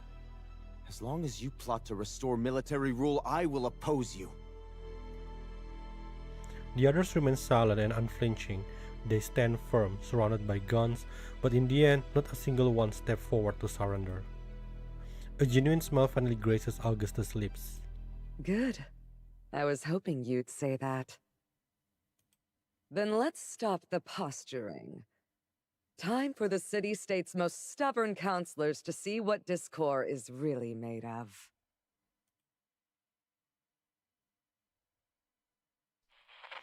The lights abruptly die. In the darkness, a projection flares to life before the counselors, displaying a battered, broken army. Their equipment is obsolete, their formation scattered. They look utterly vulnerable in the flickering light. Augustus' gesture guides the projection upward until it settles on a structure jutting from the waist like a rusted tombstone, the ruins of Nirvana Port, its surface pockmarked by the unmistakable scars of a nuclear strike.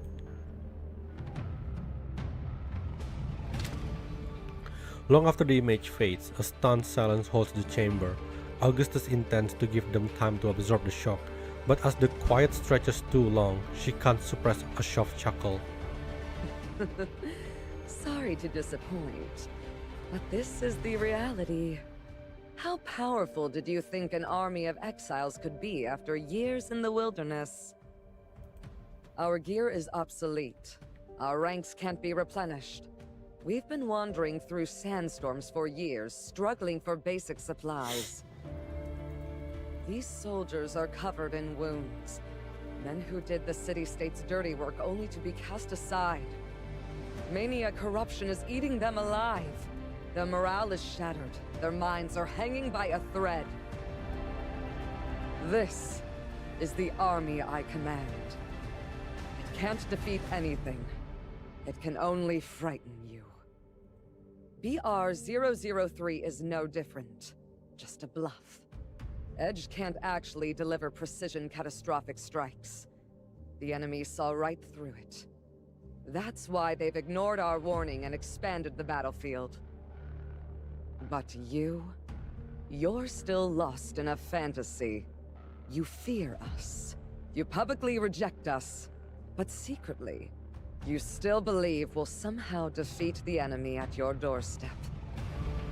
Wake up! We can't save you. Only you can protect this city-state. So what are you waiting for?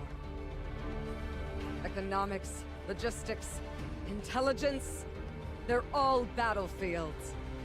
War tests the strength of an entire city-state. But your infighting and paranoia have turned the frontline FAC into a hollow shell. And what are the diplomats doing? Get out there! Build alliances! Navigate the negotiations! You are soldiers in this war, too. Stop the infighting.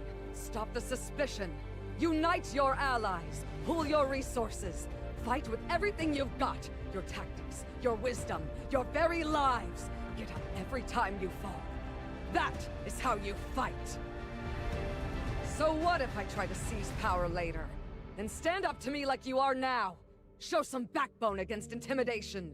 Unite and drive me back. It's that simple. That backbone is exactly why I chose you. Have you already forgotten the courage you just showed? The recorder stares intently at the woman before him. Is this some sort of manipulative rhetoric? He won't fall for it. He will remember what these militants did when they seized power, even if everyone else forgets. Exploiting the city stage crisis for their own ends, that's what that person did, and she's no different. He can't afford to lower his guard. He must. A raised hand in the silence cuts his thought short. I, on behalf of Nirvana, will provide supplies for the fight. It will take time, but I'll make it happen. But I have conditions. With a discreet swallow, the man races through his rehearsed point one last time. Then, steeling himself, he summons the courage to let the words tumble out in a single rush breath. These resources go under the FAC's unified management. They've been under long-term supervision. They've never betrayed our trust. And they have transparent protocols. They are the true backbone of this city's defense. That's who we support. If you truly have no intention of seizing power, if you really just want to protect this city-state, then prove it. Work with them. Whoa, surprisingly Hans can be a clear-headed one. The clerk stares at the Nirvana representative, dumbstruck. Is he a spineless opportunist, or has he simply given up? Do they not realize how disastrous this will be? Having finally managed to get through his carefully rehearsed speech, the Nirvana representative remains oblivious to the shocked stares around him.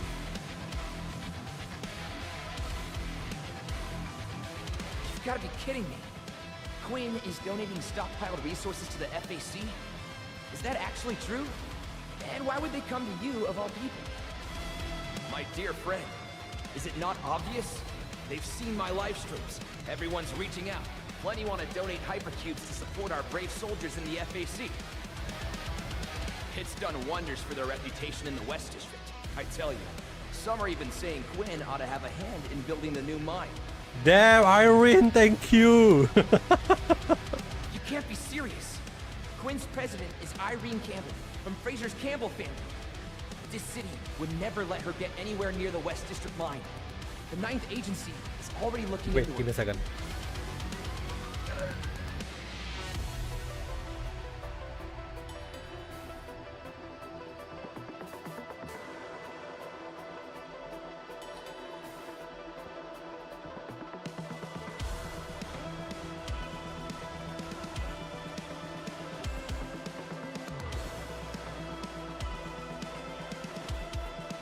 Okay, sorry. Now, when we talk about ties to Fraser, isn't Nirvana in a similar boat?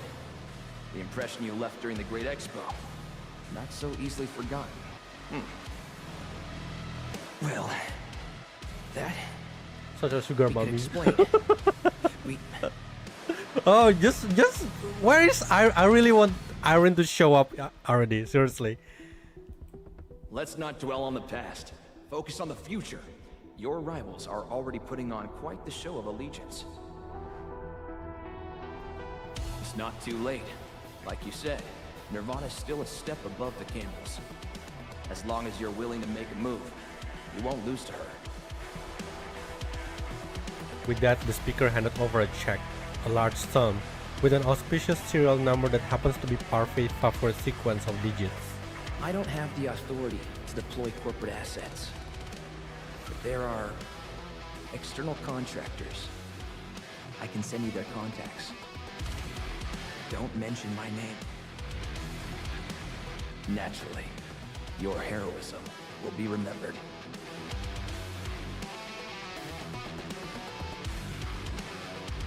I'll keep in mind what you said. In the face of a crisis that threatens our very home, we have much to do. Cooperation with you is necessary. I just realized that means Hans is one of few people that actually stay. God damn! But if during this time, discord causes trouble, if you try to overstep, I will stand against you immediately. I think the clerk should have received some sort of unique NPC design. Excellent. You finally learned to take the first step. So, for our next move. The heavily guarded door splintered open. Several silhouettes stand framed in the doorway, backlit by the harsh light. Enough pretty speeches. Show me your battle plans. Prove you can win. Of course. Yeah, this is, oh my god, I got goosebumps. Regaining Oh trust god! always comes at a price. So tell me, Everybody is here. are you ready to let the old foxes slip a collar on Oh you? my god, this is so cool. That depends what kind of collar you mean. Oh shit! The main actor is here! She watches you, a calculating smile on her lips. These shackles are tied to the black ring. Accepting them means accepting the contamination, doesn't it? It also means accepting trust. I'm under the impression you need it to achieve your goals. You walk toward her as you speak, just as you did yesterday when everything that mattered had been said. Oh my god, oh my god. Holy shit, this is so cool.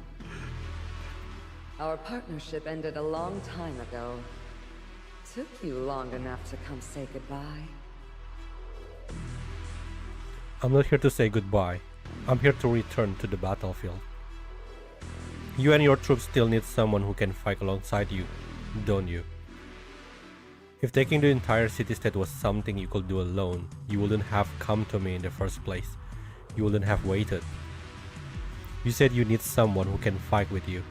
Does that person have to be a soldier? This is my first war. I was thrown into it. I tried to fight like a soldier because I wanted to protect the people I love. But I failed. That approach didn't work. It only caused more pain for them. Even so, I still want to stay, to remain on the battlefield, but in my own way. After all, war isn't just about hatred and killing, and victory isn't just about crushing the enemy. Don't you agree, General?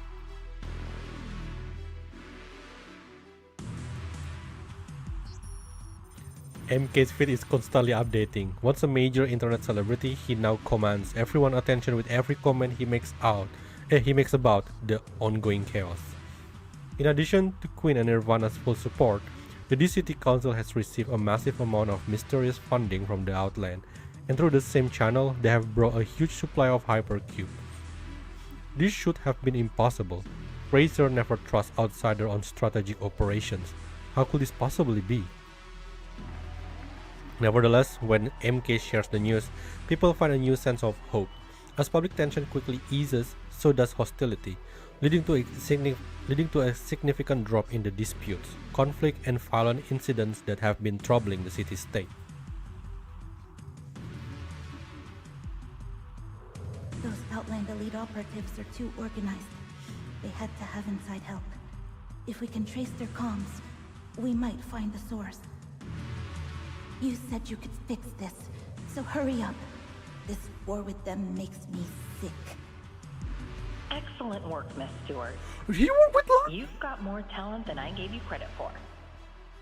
I'll pay you a visit when this wraps up. Damn, she's gonna get recruited by that agency after this.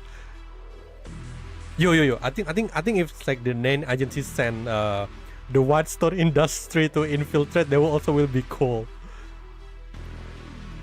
Now to answer your questions. You asked me what I would do if I give everything I had and still couldn't bring Hela back. Answering this question proves so difficult, yet you refuse to give up. If I really lost her, I would get back up and I would destroy BR-005.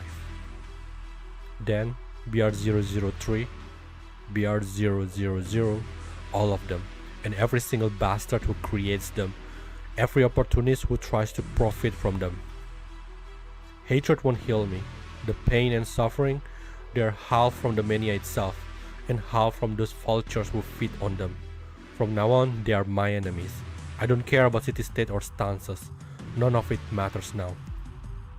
From now on, wherever mania rages, that's my battlefield.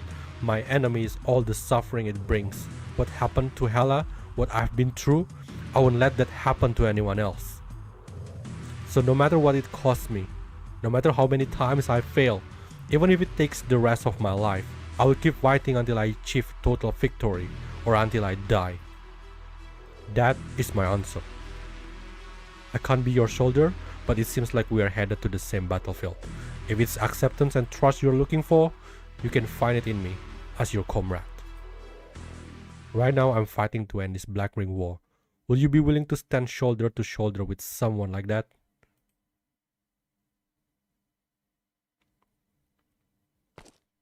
You step up to Augustus. Taking her sword from Iron Mask grabs, you offer it back to its rightful owner. This corpse's name is already synonymous with pure, unchecked violence. It's a name people fear. If you are going to lead it, I trust you are ready for that weight. Even the sharpest blade needs a scabbard, otherwise it can't be carried. It's the same with sinners and the shackles. I'm ready too. We will shoulder every risk together and claim victory as one. A smile graces her lips. Oh, Jason! You truly are worthy of my attention. So what are we waiting for? Let's move. My blade's getting impatient. Nothing can Oh my god, we're so close! I love how the sword appears in every scene with him nowadays. It's like become one with the sprite, chief sprite, you know.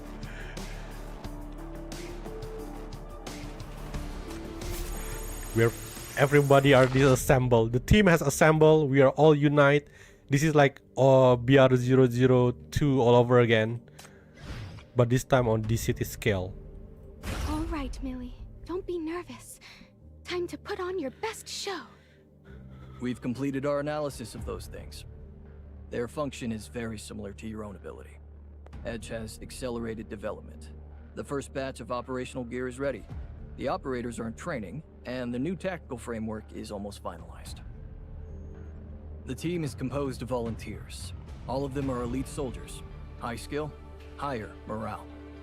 That won't be a problem. Now, it's your turn. Catherine refused the plan.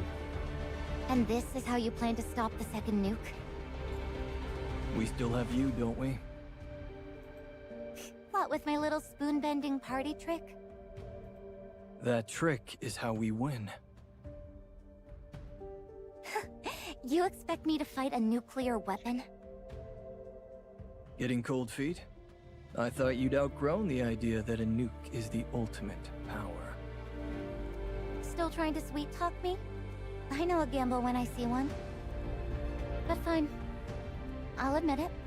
Your conviction is real this time. You're not hiding anything else, are you? This plan, it's everything from the deduction? Drafin broke into a smile. I omitted one detail. The probability of your death. In front of Brock, I can't lie. Anyone can lose their life on the battlefield. But I still need you for this battle. He extended his right hand, his expression remaining calm. Catherine tilted her head as if contemplating something. Fight for us, Catherine, Augustus, and Ahar. You were born a warrior. Now become this city's sword. Your enemy isn't the metropoles. It's the war. The fate you've learned to hate. I will give you a weapon powerful enough to break it. And a glorious victory. It will be a battlefield worthy of you. Catherine nodded, reaching out her right hand to pat Drafin. Of course you will.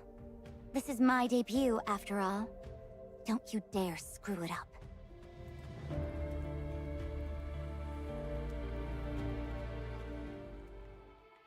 NFA-68. Edge completed the first implementation test of the Reaper series equipment. Detailed tactical models were finalized at 4 on the 7th. Command convened an operation briefing and distributed mission plan.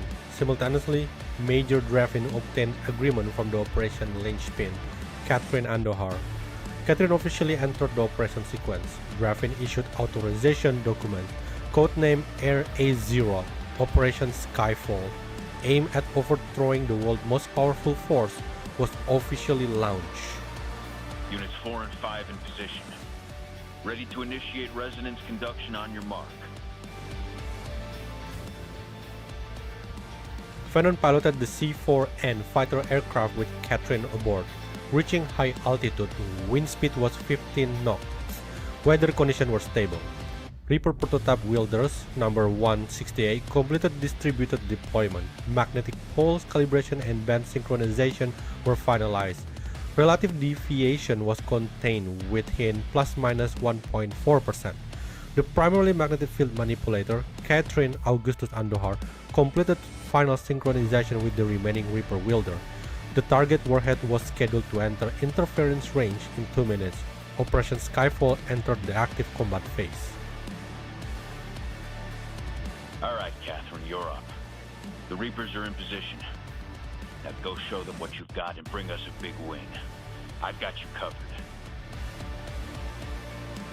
When we go back, you'll be the youngest general in this city's history.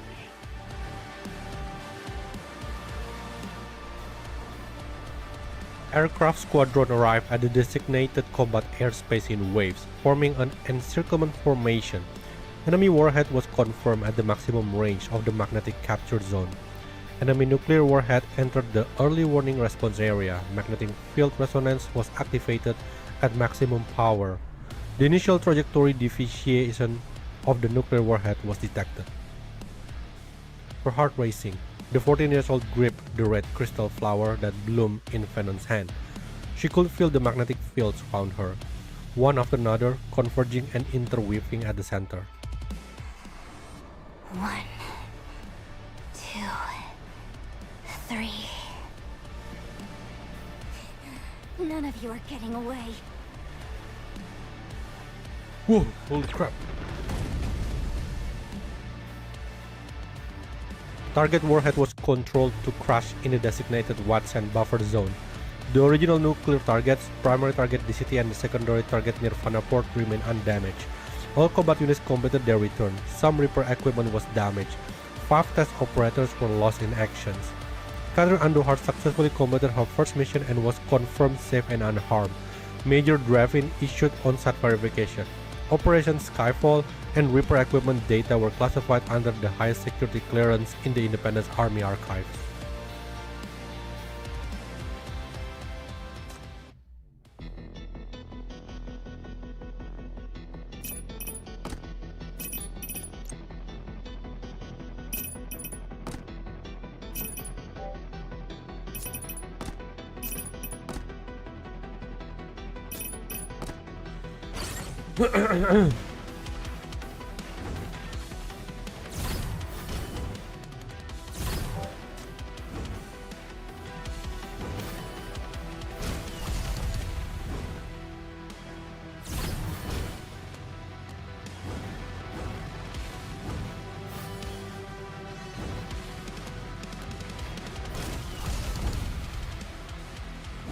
What did I kill my own troop?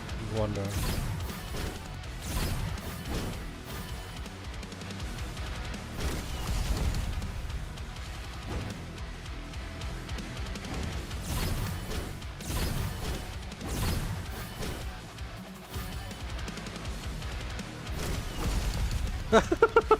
God damn it. Just move in.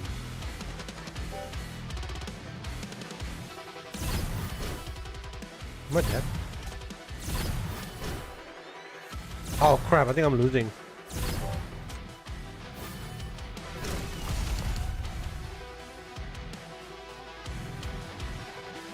I think I'm running out of people. Let's restart.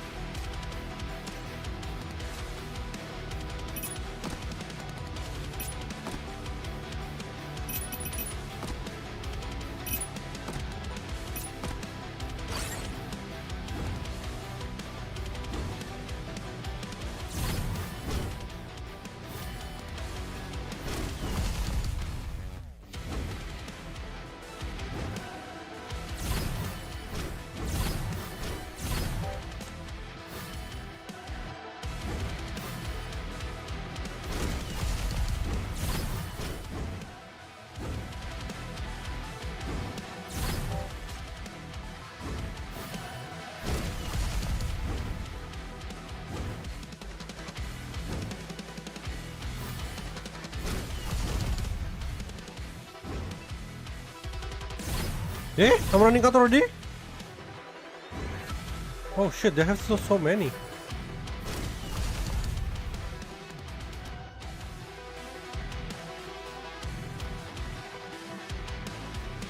Ah, goddammit. What is this? After the battle begins, sprint is generated, tap to collect it to give all allies. Movement speed, invisibility for 15 seconds, only one is generated per battle. Oh, okay. I think it's a clutch thing, so I have to save it, I guess.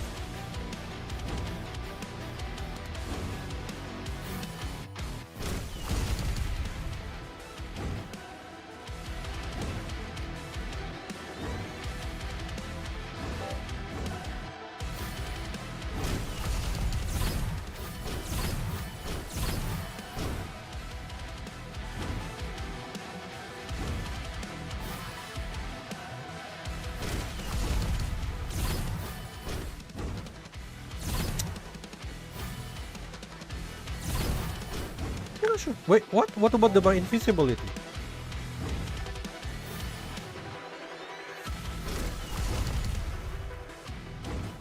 I still have?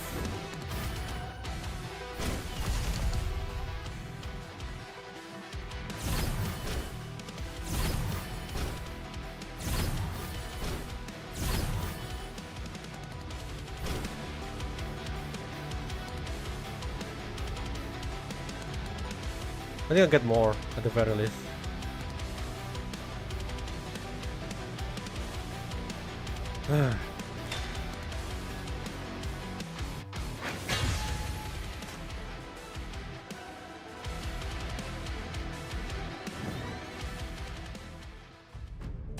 No!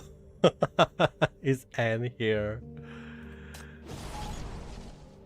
I think tomorrow gonna be the climax. Oh my god, that last part was so intense.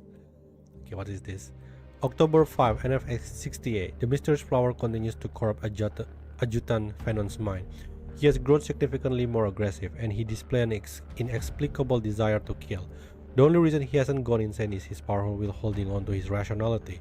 So maybe why this corp is just really want to kill people because of the flower. It's not really they're mean people. I cannot determine how long this rationality will last. My only recommendation is to free Adjutant Fenon from its influence as quickly as possible.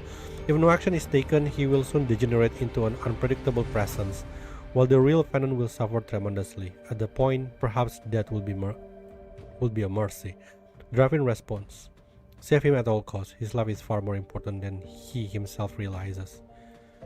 Fenon's record, Major, this power won't disappear. I request your permission to die honorably on the battlefield as a human and as a soldier. Draven responds very well. Draven is pretty cold. Is there nothing else?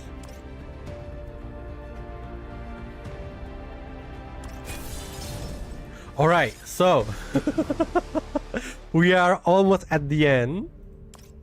That was a really cool scene, the long scene with Augustus, with Commander-in-Chief and Langley. Everyone is there.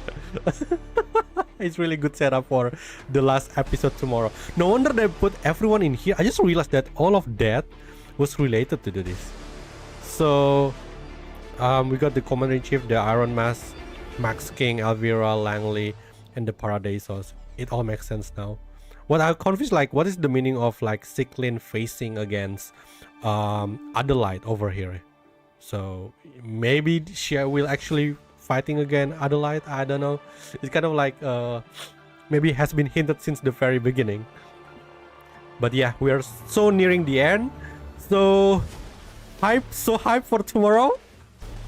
I'm looking forward for like this I don't know, amazing end of this trilogy of a story. So yeah, I'm going to close it.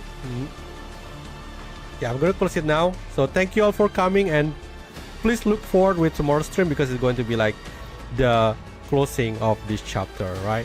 I don't know what to expect tomorrow. Okay, thank you all for coming, and I will see you tomorrow. Until then, please take care and have a good night. Bye bye.